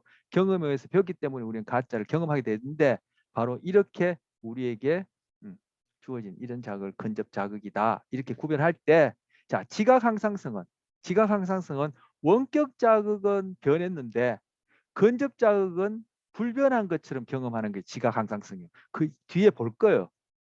이거는 우리 정상적인 지각이에요. 뭐 모든 사람들이 다른 동물들도 다 이렇게 지각하니까 진짜 정상인 거죠. 정상인 거죠. 근데 어떻게 보면은 그죠, 또 이게 뭐 철학적으로 근본적으로 따지면 야 이거 우리는 있는 그대로 보는 것이 아니라 결국 자기 방식대로 본다라는 거기에 해당하는 것이고 결국 이건 비정상이 아닌가 이렇게 얘기할 수 있는데 그죠. 다른 동물을 포함해서 인간에게 있어서는 다 이런 식으로 지각하니까 정상 지각이라 얘기를 하는 거예요. 뭐 다 외눈박이라면은 두 눈을 가진 것이 비정상인 것처럼 뭐 그런 식의 이제 구분이라 볼 수 있겠죠. 어쨌든 자, 지각 항상성은 외부의 자극은 그대로 변함이 없는데 죄송해요. 외부의 자극은 변화되었는데 그죠? 근접 자극은 불변한 것으로 그렇게 지각하는 것이다. 정상적이다. 그리고 착각은 외부의 자극은 변함이 없는데 내가 경험하기에 이 근접 자극은 변한 것처럼 그렇게 경험하는 것이 착각이다. 이것 또한 정상 지각이에요. 환각은 외부의 자극, 즉 원격 자극은 없는데 내가 있는 것처럼 지각하게 되면 환각입니다. 이거는 이상 지각이야. 그래서 뭐 향정신성 약물을 하는 경우나 특히 소위 정신과적 질환이 있다고 여겨질 때 그것이 정말 정신과적 질환이 있는지 아니면 뭐 정상 지각에 해당하는지 그걸 구별하기 위해서 쓰는 기준이 환각이에요. 환각을 경험하고 있다면 정신과적 질환이 있다라고 판단할 수 있는 하나의 에비던스가 되는 거예요. 그 이후에 여기는 이제 뭐 지각과 관련해서는 소개하는 수 있는 내용이 아니지만 그거는 이제 인지와 관련해서 소개해야 될 내용이지만 우리 뭐 인지 지각 감각이 상호작용한다는 얘기를 했었죠. 한방영화로만 그렇게 작용하는 것이 아니라 인지와 관련해서 하나 소개하자면은 망상이라는 게 있습니다. 망상 또한 마찬가지로 환각과 마찬가지로 이러한 정신과적 질환을 판단하는 기준으로 삼아요. 환각과 망상이 있다면은 그것은 정신과적 질환이 있겠다, 또 있을 수 있다라고 판단하는 근거가 되어지겠죠. 망상은 실제와 다른 신념을 지닌 경우를 망상 이렇게 얘기를 합니다. 아까 지각 항상성 얘기하면서 뭐 정상이라고 얘기했지만 정말 정상이냐 그게 비정상이냐 이런 철학적 논의, 역설적인 논의를 제가 잠깐 얘기했습니다만 우리가 실제 있는 그대로 다 신념을 갖고 있나요?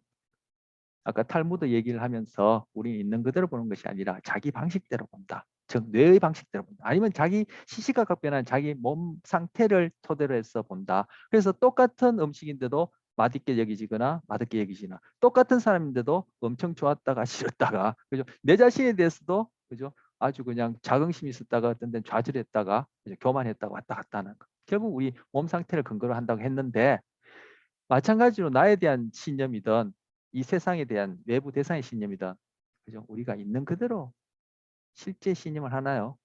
그렇지 않죠. 그렇게 보면 우리는 다 망상을 갖고 있다. 이렇게도 얘기할 수 있어요. 그렇다면은 결국 정말 정신 질환과 건강하다는 것의 구분이 모호해지죠. 1차원 상에서 정도의 차이지 그 사람들과 우리가 이분법적으로 완전히 별개다 이렇게 생각할 수 없다라는 거예요. 그래서 마이클 셔머의 자기 기만이나 이 환각이나 그리고 망상이나 바로 진화 심리학에서 얘기하는 그러한 마이클 셔머의 패턴성이라는 이름에서 그 패턴성이 너무 실제와 그리고 나의 몸과 뇌의 상호작용 사이에 좀 많이 벗어나 있다. 이런 것을 정신질환에 보는 거지. 바로 정신질환이 될 수 있는 근본적인 요소는 누구나 다 갖고 있다. 이렇게 생각하는 거예요. 그래서 망상은 실제가 아닌 신념을 갖고 있다. 여러분 실제인 신념을 갖고 있나요? 그렇지 않죠. 아주 대표적인 예로 그럼 우리가 흔히 얘기하는 이제 사이비 종교라고 얘기하는 그런 경우에 그러면 아니면 정치에 있어서 서로 그죠? 의견이 분분한 그런 경우에 아니면 경제 체제에 있어서 자본주의 공산주의 경우에 서로 보면 다 틀렸죠. 서로가 보면 저거 다 미친 것들이야 생각하죠. 하지만 그 입장에 있는 사람들은 자기들이 확실하다 얘기를 해요. 그럼 객관적으로 뭐가 실제입니까? 그럼 우린 다 망상을 지니고 우린 다 미쳤다라고도 볼 수 있는 그런 속성이 있다라는 거. 거기서 너무 많이 벗어나서 미치면 이제 우리는 정신질환이다. 이렇게 얘기할 수 있지 않느냐. 이렇게 1차원상에서 정도의 차이로 이렇게 이해할 수 있다. 자, 그런 측면에서 지금 우리가 지각과 관련해서 지각 항상성, 착각도 전반적으로 착각이다 얘기할 수 있는데 여기서는 착각과 지각 항상성을 나눠서 얘기합니다. 그 중에 첫 번째 지각 항상성입니다. 지각 항상성은 세 개 소개되는데 색채 항상성입니다. 이거 노란 불빛 아래 큐빅, 파란 불빛 아래 큐빅이에요. 여기서 빨갛다라고 경험하는 것들 지금 다른 부분을 제외하고 요 위에 면만 따로 떼놨어요. 여기 빨갛다라고 우리가 경험하는 것들, 빨갛다고 경험하는 것들, 그죠? 그것만 따로 떼놓으면은 이거는 빨간색이 아니라 좀 탁한 주황색, 당근 색깔이 비슷하고 이거는 빨간색이 아니라 제 눈에는 거의 그죠? 검은색에 가까워요. 그런데 이 배경하에서는 똑같이 이것도 빨간색, 이것도 빨간색이라고 우리는 지각하게 돼요. 이게 색채 항상성이에요. 아까 항상성 뭐라고 했죠? 지각 항상성. 원격작은 변했어. 그런데 우리가 경험하기는 불변하다고 경험하는 거예요. 이 경우에 둘 다 빨간색을 경험하는데 실제 빨간, 노란 조명, 파란 조명 하에서 이 빨갛다라고 동일하다라고 불변하다라고 경험하는 여기에서 반사되어 나오는 파장을 기계로 측정해 보면 달라요. 즉 원격작은 다른데 우리가 경험하는 것은 같은 빨간색을 경험한다. 그것을 지금 보여주기 위해서 배경을 다 빼버리고 빨간색이라고 동일하다고 경험한 빨간색만 떼놓고 보니까 이거는 변해 있어. 다르죠. 실제 있는 그대로 우리가 경험하는 게 아니죠. 하지만 이것이 우리가 인간이 갖고 있는 그런 진화의 사물로 이런 식으로 다른 동물들도 이런 식으로 지각하고 이걸 지각 항상성이라고 얘기를 하니까 이걸 정상이라 얘기를 하는 거. 그런 측면에서 제가 아까 망상까지도 인지까지도 확장해서 우리가 진짜 실제 있는 그대로를 신념하고 믿느냐. 그렇지 않다고 얘기하자면 우리는 다 미쳤다. 왜? 망상과 환각이란 것은 정신질환자들을 판단하는 중거로 삼기 때문에 그렇게 얘기를 한 거예요. 역설적이죠. 자, 앞서 아까 레티넥스 이론 얘기했어요. 레티넥스 이론은 망막에서만 설명할 수 있지 않고 망막에 있는 세포들의 반응 특성 플러스 대뇌의 반응까지 합쳐서 생각했다. 바로 색채 항상성이 레티넥스 이론으로 설명할 수 있는 거예요. 그죠? 이렇게 환희한데도 같은 빨간색이라고 지각하게 되는 것은 바로 이러한 경우에 노란색 배경, 파란색 배경을 뇌 안에서 제가 비유적으로 얘기하자면 이걸 다 상쇄해 가지고 계산해서 이것은 같은 빨간색이다. 그렇게 우리는 지각하게 되는 거예요. 그런데 배경을 쏙 빼버리면은 이 배경에 대한 노란 배경, 파란 배경에 대한 그러한 상쇄 작용이 안 일어나니까 이것은 빨간색은커녕 주황색, 이것은 빨간색은커녕 검정색인 거예요. 이 레티넥스 이론으로 설명할 수 있는 현상입니다. 자, 그다음 두 번째 지각 항상성, 밝기 항상성이요. 여기 보시면 검은 블록이 하나 있고 흰 블록이 하나 있어. 여기가 여기보다 확실히 검어요. 그리고 이 전체는 다 동일하게 검은색으로 보이고 검은색이 아니라 사실 짙은 회색이죠. 여기는 다 동일하게 흰색, 옅은 회색이라 얘기될 텐데 제가 흰색이라 얘기합시다. 옅은 회색으로 보입니다. 예, 옅은 회색으로 보입니다. 그런데 이 중앙 부분을 여러분이 펜이나 손가락으로 가려보세요. 현재 지금 당장에 여러분 갖고 있는 PPT를 하던 이 모니터 상에서 펜이나 손가락 가려보세요. 어떻게 돼요? 위에 짙은 회색 블락과 아래 옅은 회색 블락이 아까는 달라 보이는데 어때요? 같죠? 이게 바로 밝기 항상성이에요. 사실 이 경계 부분에 요 짙은 부분은 여기보다 더 짙어요. 그리고 경계 부분의 옅은 부분은 이 부분보다 더 옅어요. 사실 그런데 이것이 어떻게 이렇게 덩어리져서 전체로 해서 이것과 이거는 별개의 덩어리라고 그렇게 지각하고 나니까 그러면은 이 부위와 이 부위가 동일하게 즉 밝기가 동일하다고 지각하고 이 부위와 이 부위가 밝기가 동일하다고 지각하기 때문에 이 아랫부분이 윗부분보다 더 밝게 윗부분이 아랫부분보다 더 밝게 여기지는데 중심 이 부분을 딱 가리고 나면은 그죠? 그러한 정보가 없으니까 아래 위가 실제로 있는 그대로 같은 밝기라는 것을 알게 되는 거야. 그래서 이쪽은 여기가 되었던 한 덩어리로 여기보다 더 어둡다. 여기가 되었던 경계 부분이 되었던 여기가 되었던 한 덩어리로 더 밝다라고 여기는 동일한 밝기로 동일한 어둡기로 지각하는 것이 밝기 항상성이야.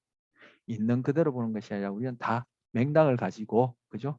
자기 방식대로 뭐 뇌라는 말을 빌어서 얘기하자면 뇌의 방식대로 좀 더 거시적으로 얘기하자면 뇌를 포함한 우리 생물이라는 존재가 다른 동물도 그렇고 이 변화하는 환경 속에서 끊임없이 상호작용하면서 그죠? 연급의 세월을 통해서 진화된 방식대로 보는 거예요. 실제 그대로 보는 게 아니에요. 바로 그렇기 때문에 사람들의 생각이 다양하는 거예요. 사회 경제도 다양하고 정치도 다양하고 종교도 있고 뭐 아까 얘기했지만 광신도라 하지만 그 사람들 입장 들어봐요. 우리가 미친 사람으로 보일 거예요. 그런 것들이 갈등을 낳는 거죠. 지금 우크라이나 전쟁도 낳는 것이고. 그런데 그것을 안다면은 우리는 그럴 수밖에 없고 자기 기만하는 존재지만 우리가 그렇구나 하는 것을 안다면은 나의 신념을 절대화시키고 그것 위에는 다 틀렸다라고 그렇게 판단하는 비합리적인 불합리적인 그러한 행동이나 생각은 하지 않을 수 있는 여지가 있죠. 그래서 배우는 거예요. 다양하게 배우는 거예요. 자기 것만 공부한다. 한번 얘기한 적 있습니까? 일본말로 센몬이 전문이란 뜻이죠. 빠가, 여러분 빠가란 말 들어봤죠? 빠가야로, 빠가, 바보, 센문 빠가, 전문 바보요. 자기 것만 알았지 자기 걸 아는 그 전공조차도 자기 개인적 삶이나 자기 주위 사람들 간의 삶에 적용이 전혀 안 돼요. 그래서 공부나 연구할 때는 그 전문가인데 거기에서 벗어나 버리면은 그 자기 공부한 것이 자기 삶하고 아무런 관계가 없는 이게 센문바가요. 지금 갈수록 전문성이 그죠? 세분화되니까専門바가들이 많아요.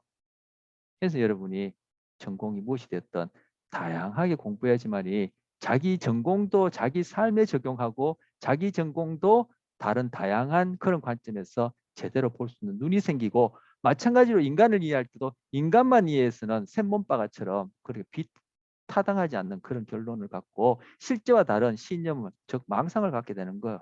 그래서 다른 동물에 대해서도 이해가 있어야지만이 인간의 이해가 더 타당하게 되는 겁니다. 자, 지각 항상성 세 번째입니다. 여기는 제목이 있어서 제가 따로 타이틀 넣지 않았습니다. 아까 색채 항상성, 밝기 항상성, 세 번째 크기 항상성이요. 나무를 보든 사람을 보든 멀리 있으면 내 망막에 즉 근접작은 작을 테고 가까이 있으면 근접작은 클 거예요. 하지만 우리가 멀리 있는 나무든 사람 동일한 나무의 경우에 멀리 있든 가까이 있든 동일한 사람의 경우에 멀리 있든 가까이 있든 그 사람이 멀리 있으면은 실제 작아졌다가 가까이 있으면 커졌다가 그렇게 얘기입니까? 아니죠. 똑같은 사람의 크기로 우리는 그렇게 지각하게 되죠. 바로 주어지는 그런 자극의 물리적인 그런 정보 그 자체만으로 끝나는 것이 아니라 이것도 어떻게 보면은 레티넥스 이론과 유사하죠. 레티넥스 이론은 색채 지각에 관한 이론이지만 그 기본 원리가 여기에도 크기에 있어서도 단순히 주어지는 그런 물리적 자극 가지고 동일한 나무가 동일한 사람이 멀면 작아졌다가 가까우면 커졌다가 하는 것이 아니라 그 대상은 일정한 크기를 갖고 있다는 것을 바로 뇌와 관련된 정보가 이런 감각 수준의 정보하고 상호작용해서 그렇게 지각한다는 거. 이게 크기 항상성이야. 자, 모양 항상성. 문이 닫혔을 때, 조금 열렸을 때, 그죠? 반 정도 열렸을 때, 완전히 열렸을 때, 문 자체의 모양이 다르죠. 하지만 이 문 모양이 정말 실제로 보이는 것처럼 있는 그대로 이렇게 보입니까? 아니죠. 이것이 똑같은 직사각형의 문이라고 우리는 모양 항상성을 따라 지각한다는 거예요. 이것도 조금 전에 말씀드린 대로 그죠? 단순히 보여지는 것뿐만 아니라 우리의 경험이 합세되었어. 즉 달리하면 뇌에 뭐 담겨져 있는 그러한 경험과 관련된 그런 정보, 뭐 신호, 뭐 기억, 뭐 어떻게 이름 붙일 수 있겠어요? 아니면 형판, 뭐 원형, 뭐가 되었던 이름 붙일 수 있는 그런 것들이 합세되어서 합해져서 경험한다는 거예요. 이렇게 됐을 때 직사각형, 이렇게 됐을 땐 선, 이렇게 됐을 때는 평행사변형, 이렇게 지각하지 않죠. 문은 같은 모양인 것을 알죠. 경험에서. 이게 바로 지각 항상성과 관련된 모양 항상성이에요. 자, 그다음 착각입니다. 자, 착각이나 지각 항상성은 근본적으로는 제가 아까 다르지 않을 수도 얘기했는데 어쨌든 구분해서 착각입니다. 자, 지금 보면 철길이에 지금 하얀 막대를 이렇게 그려놨어요. 이 철길은 이제 실제 사진이고 이 하얀 막대는 여기다가 이렇게 그죠? 이제 오버랩 시켰겠죠. 그런데 이 하얀 막대가 길이가 같아 보입니까? 달라 보입니까? 달라 보인다면 어느 쪽이 큰 보입니까? 이쪽이 커 보이죠? 이걸 그대로 여기 선으로 옮긴 거예요. 철길이 있고 즉 평행사변 이렇게 수렴하는 두 사선이 있고 중간에 바가 있는데 흰 바가 파란색 막대가 있는데 이게 둘 중에 똑같아 보입니까? 달라 보입니까? 달라 보인다면 어디가 큽니까? 이게 커 보이죠. 그런데 실제 여러분 재보시면 이 경우든 이 경우든 크기가 같아요. 그런데 뭐 이렇게 수렴하는 선이 있을 때는 우리 경험에 의해서 이 수렴하는 선은 멀고 이쪽은 멀고 넓은 곳은 가깝다라고 그렇게 우리는 알고 있어요. 그런데 똑같은 선이 주어지니까 감각상에는 망막에는 똑같은 크기의 선분이 이 흰 선분이 눈에 들어오는 거예요.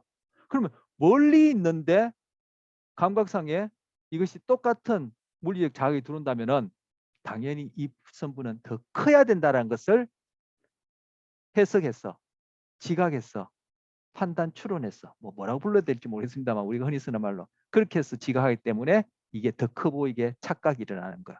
즉 거리를 상쇄해서 지금 더 크게 여기지는 거야. 똑같은 크기인데 여기 있어. 분명히 이 철길로 봐서는 여기가 뭔데 그런데 감각상에는 망막상에는 똑같이 정보가 들어오니까 이거는 당연히 크니까 이 거리를 상쇄해서 우리 망막상에는 똑같이 들어오는구나 이렇게 해석이 되는 거예요. 이해됐습니까? 이쪽은 분명히 멀고 가깝다. 그런데 망막상에는 똑같은 크기의 정보가 들어온다. 그러면 당연히 똑같이 보이는 것은 이 멀리 있는 이 흰막대, 멀리 있는 곳에 있는 흰막대가 당연히 크기 때문에 그렇겠지. 크게 보이도록 그렇게 착각이 일어나는 거. 자, 이 경우 우리 교재에 보시면 이 착각과 관련해서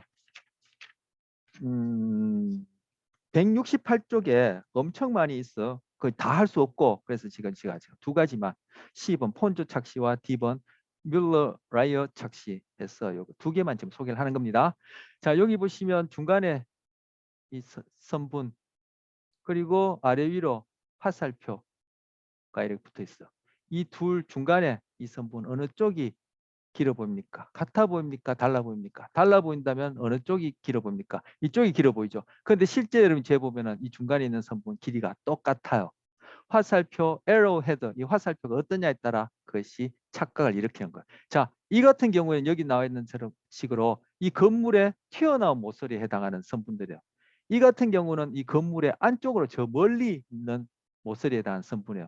바로 우리는 이러한 건물에 노출되어서 이러한 경험이 있기 때문에 아까 기억색과 관련해서 얘기하자면 이러한 기억이 있기 때문에 이러한 선분 형태를 보이는 이 선은 모서리 나에게 가까운 것 이러한 화살표가 이것과는 달리 이 화살표 머리가 이것과는 달리 반대인 경우는 나로부터 먼 곳 이렇게 우리는 즉 기억하고 있으니까 경험하고 있으니까 바로 같은 선분의 길이라 하더라도 그죠? 멀리 있는 경우에 같은 선분의 길이가 우리 망막상에 떨어진다면 이건 당연히 이것보다 더 길어야지라고 그렇게 해석해서 착각하는 거예요. 바로 거리를 이 두 경우 다 상쇄해서 그렇게 더 크게끔 지각하게 되는 거예요. 즉 착각이 일어나는 거예요. 이러한 착각 의식적으로 아니요.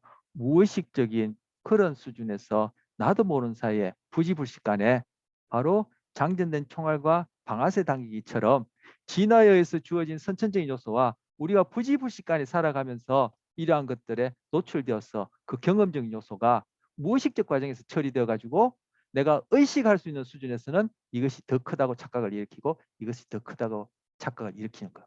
그래서 우리가 언어적으로 의식하는 부분이 그만큼 착각이 많고 아까 제가 역설적으로 망상이라고 얘기했고 그리고 마이클 셔머에서 언어적으로 의식하는 그런 경우에 외부 대상이든 나 자신에 대한 내용이든 간에 그것이 자기 기만이 항상 있다라는 것. 그래서 소크라테스가 그런 말을 했나요? 너 자신을 알라. 자, 지각 항상성 착각 관련해서 이건 교재 없는 건데 제가 좀 실어봤습니다. 자, 요거는 서양화, 이건 동양화예요. 이 동양화는 이제 바로 우리 나라 사람 추사 김정희가 그린 세안도라는 거예요. 이 세안도 이 값이 뭐 어떤 사람은 1,000억, 어떤 사람은 2,000억 이상이다. 그러니까 값을 매길 수 없는 그러한 작품이다 이렇게 얘기를 해요. 실제 한 시가 2,000억 이상 된다고도 얘기를 하는데 이 두 그림 중에 여러분은 어떤 그림이 더 익숙합니까? 저만 하더라도 저는 이 그림이 더 익숙해요. 뭐 그것도 그렇고 이 그림에서 뭐 이상한 점, 즉 익숙하지 않고 낯설게 여기지는 점 없습니까? 이 집을 보세요. 이 집은 정면에서 보고 있는데 집을 들어가는 이 구멍은 어떻게 봐요? 이쪽에서 보고 있는 걸 그려놨죠. 그리고 이 집이 쭉 길게 되어 있는데 이 뒷부분이 앞부분이랑 길이가 똑같죠. 그죠? 여기도 그렇고 원근감이 없어요. 그리고 어느 방향에서도 볼 수 있는 그런 식의 집을 그려놨어요. 근데 이 경우에는 원근감이 뚜렷하죠. 여기 있는 선들은 실제 그림이 없는 선들인데 제가 원근감과 관련된 그런 내용과 관련된 그림을 찾으니까 일부러 이렇게 원근감이 있다는 것을 표시하기 위해서 이제 선을 그어 놓은 거예요. 실제 그림에는 이제 선들이 없는데 여기 보면은 여기를 중심으로 원근감이 지금 뭐 지붕부터 시작해서 밑에 아래까지 사람의 크기까지 원근감이 100% 들어가 있어. 그리고 여기 보면은 빈틈없이 색깔들이 다 칠해져 있어요. 하늘도 그렇고. 여기는 뭐요? 그냥 검정색 묵으로 그렸는데 이 나무의 형태, 질감, 색감 그리고 이 배경도 그냥 흰 여백이 아니라 뭔가 그죠? 눈이 와 있는 장면 이런 것들을 우리가 다 맥락에 의해서 그렇게 지각하게 돼요.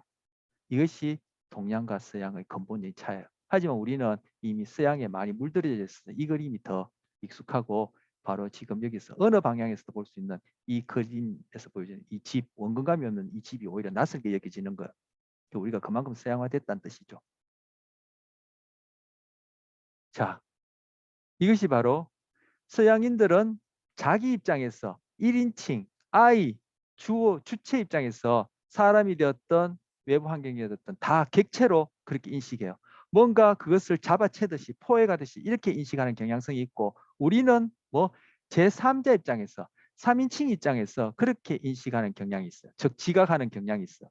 그래서 이 추사 김정희의 이 그림이 뭐 내가 이 집을 본다라고 그린 것이 아니라 내가 바로 그 대상이 되어서 나와 대상이 구분이 주체 객체라는 구분이 없이 내가 그 입장이 되어서 하나가 되어서 그리기 때문에 본다라고 여겨지고 그리기 때문에 이것이 모든 방향에서 볼 수 있는 그런 식의 그림을 그려놓은 거예요.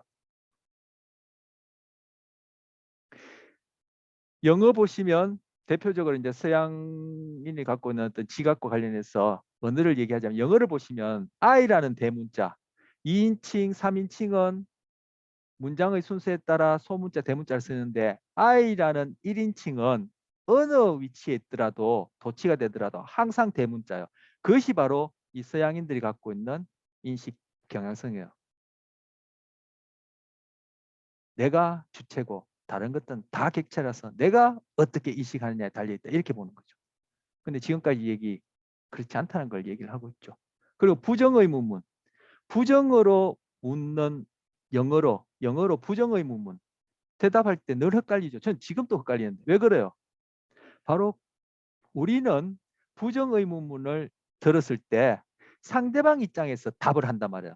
그런데 이 영어 같은 경우에는 부정의문문을 자기 입장에서 대답하기 때문에 우리처럼 yes, no가 뒤바뀐 거예요. 뭐 어느 쪽이 그죠? 어느 쪽과 뒤바뀌었는지 모르죠. 서로 그렇게 서로 반대인 거예요.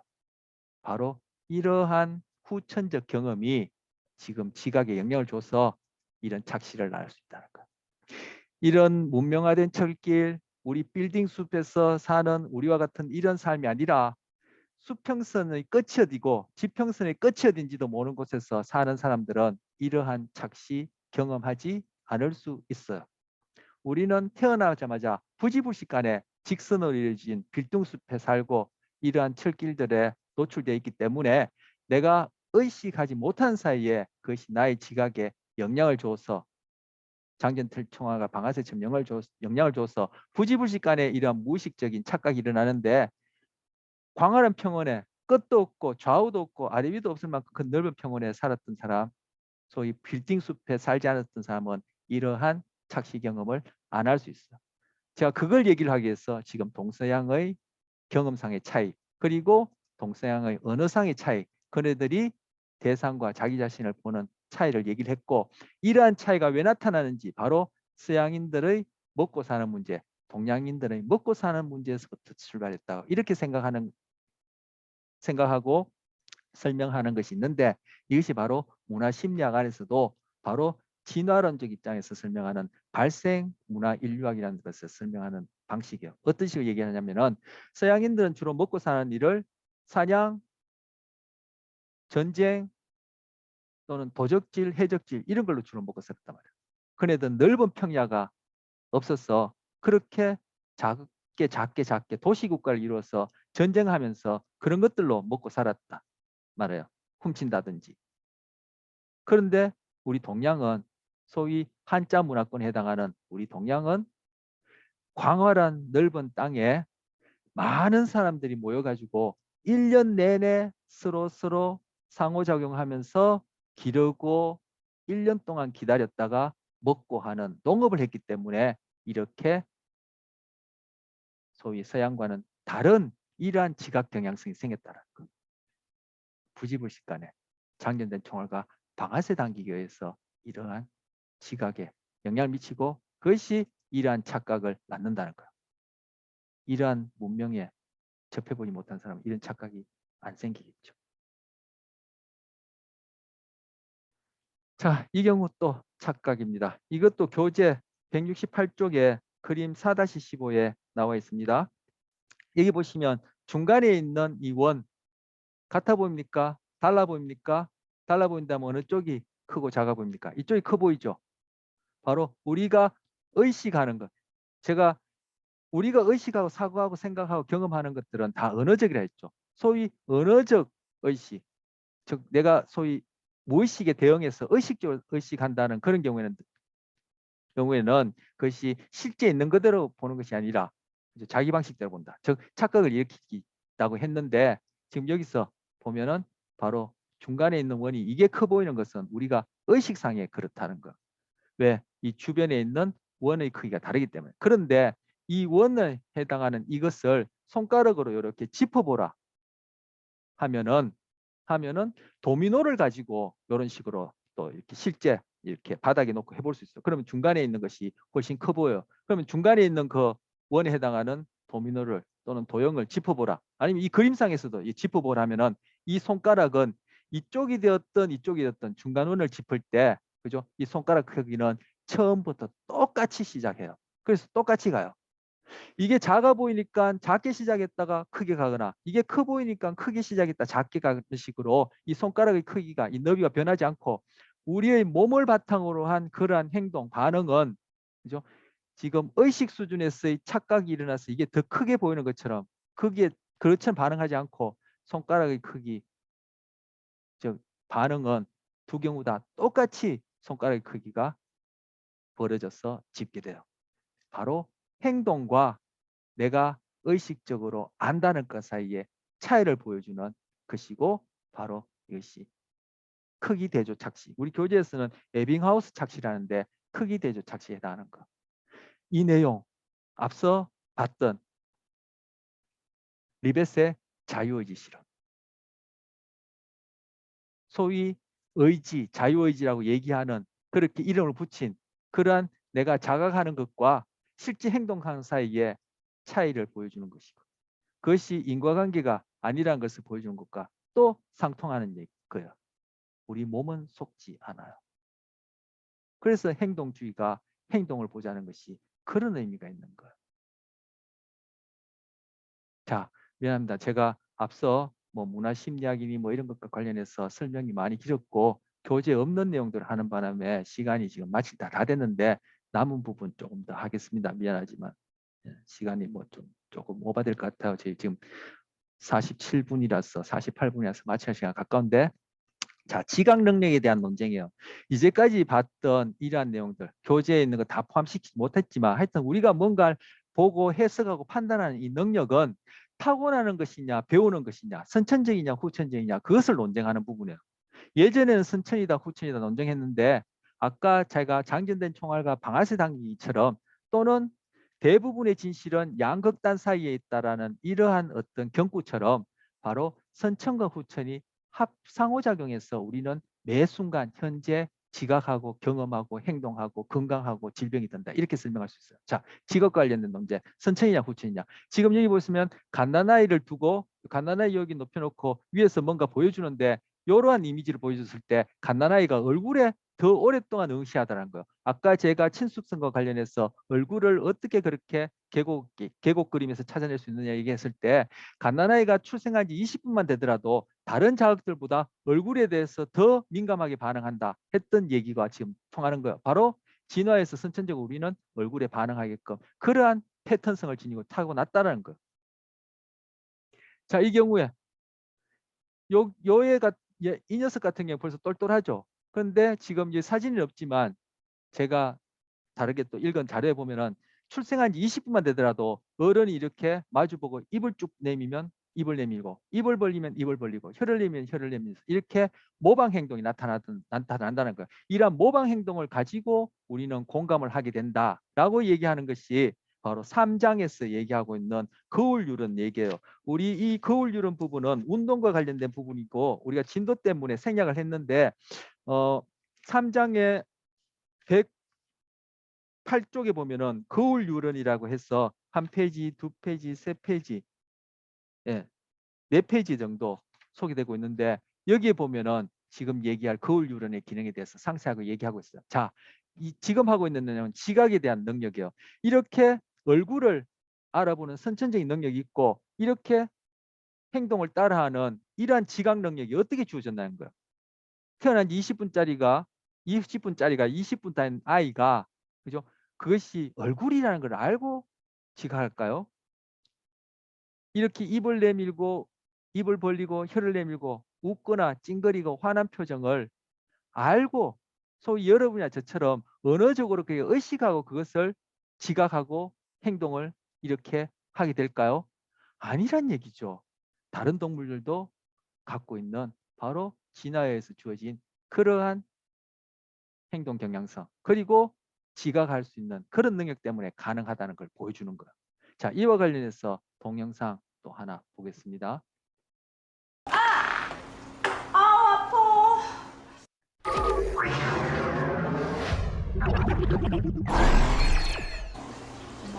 싫어?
universal traveler, universal traveler.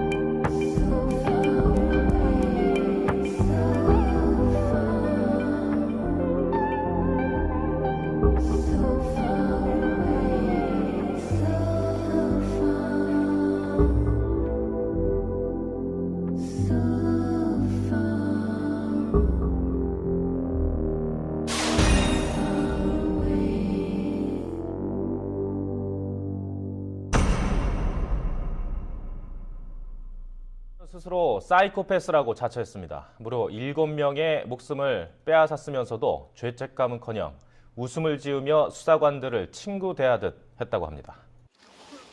철저한 이중 생활을 통해 자신의 욕구를 충족해온 연쇄살인범.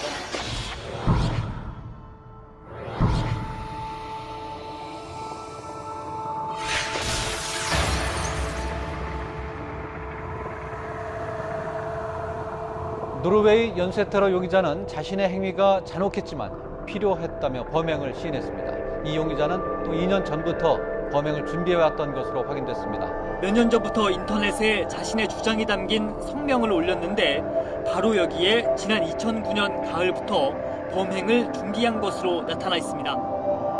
네, 거울 유런 보셨고요.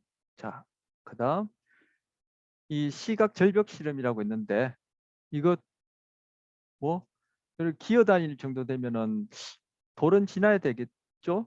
돌 지나기 전에 기나?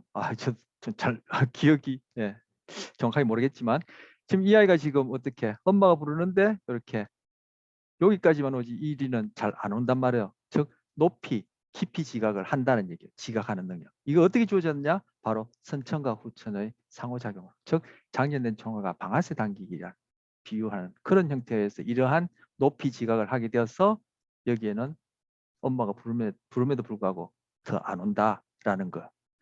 자, 그다음 이 경우는 이제 고양이를 대상으로 한 것인데 뭐 사람에게는 이러한 실험을 할 수 없으니까 고양이에게 이런 실험을 하고 금방 말씀드린 대로 선천후천의 상호작용으로 매 순간 우리의 경험, 행동, 뭐 질병, 건강까지도 결정하게 된다는 것을 보여주는 내용이에요. 자, 선택적 양육 실험인데 이건 교재 173쪽에 끝에서 두 번째 줄 보시면 그 얘기가 나옵니다. 자, 지각 능력과 관련해서 쭉 하고 끝에 173쪽에 뭐 제일 끝줄이 되겠네요. 선택적 양육 실험이 있다. 그림 4.5씩과 같이 길쭉한 지금 여기 보여지는 이 그림입니다. 4.5씩과 같이 길쭉한 통 속에 생후 2주 된 고양이를 넣고 키웠다. 통의 벽은 흑백의 수직선 혹은 수평선 띠로 칠해진 특수한 환경으로 하루 5시간씩 양육하였다. 일정 기간 지난 후 정상적인 환경에서 다양한 방향의 성분을 놓고 실험 고양이들의 시지각 특성을 검사하였다. 실험 결과 수직 환경에서 양육된 고양이는 수직 검사 막대는 잘 피해갔지만 즉 지각을 할 수 있는 능력이 있다는 거죠. 수평 검사 막대에서는 걸려 넘어지는 반응을 보였다. 반면에 수평 환경에서 양육된 고양이는 정반대의 결과를 보였다. 바로 선천과 후천의 상호 조합으로 우리는 지각하게 되어지고 행동하게 되어지고 경험하게 되어진다라는 것을 보여주는 예입니다.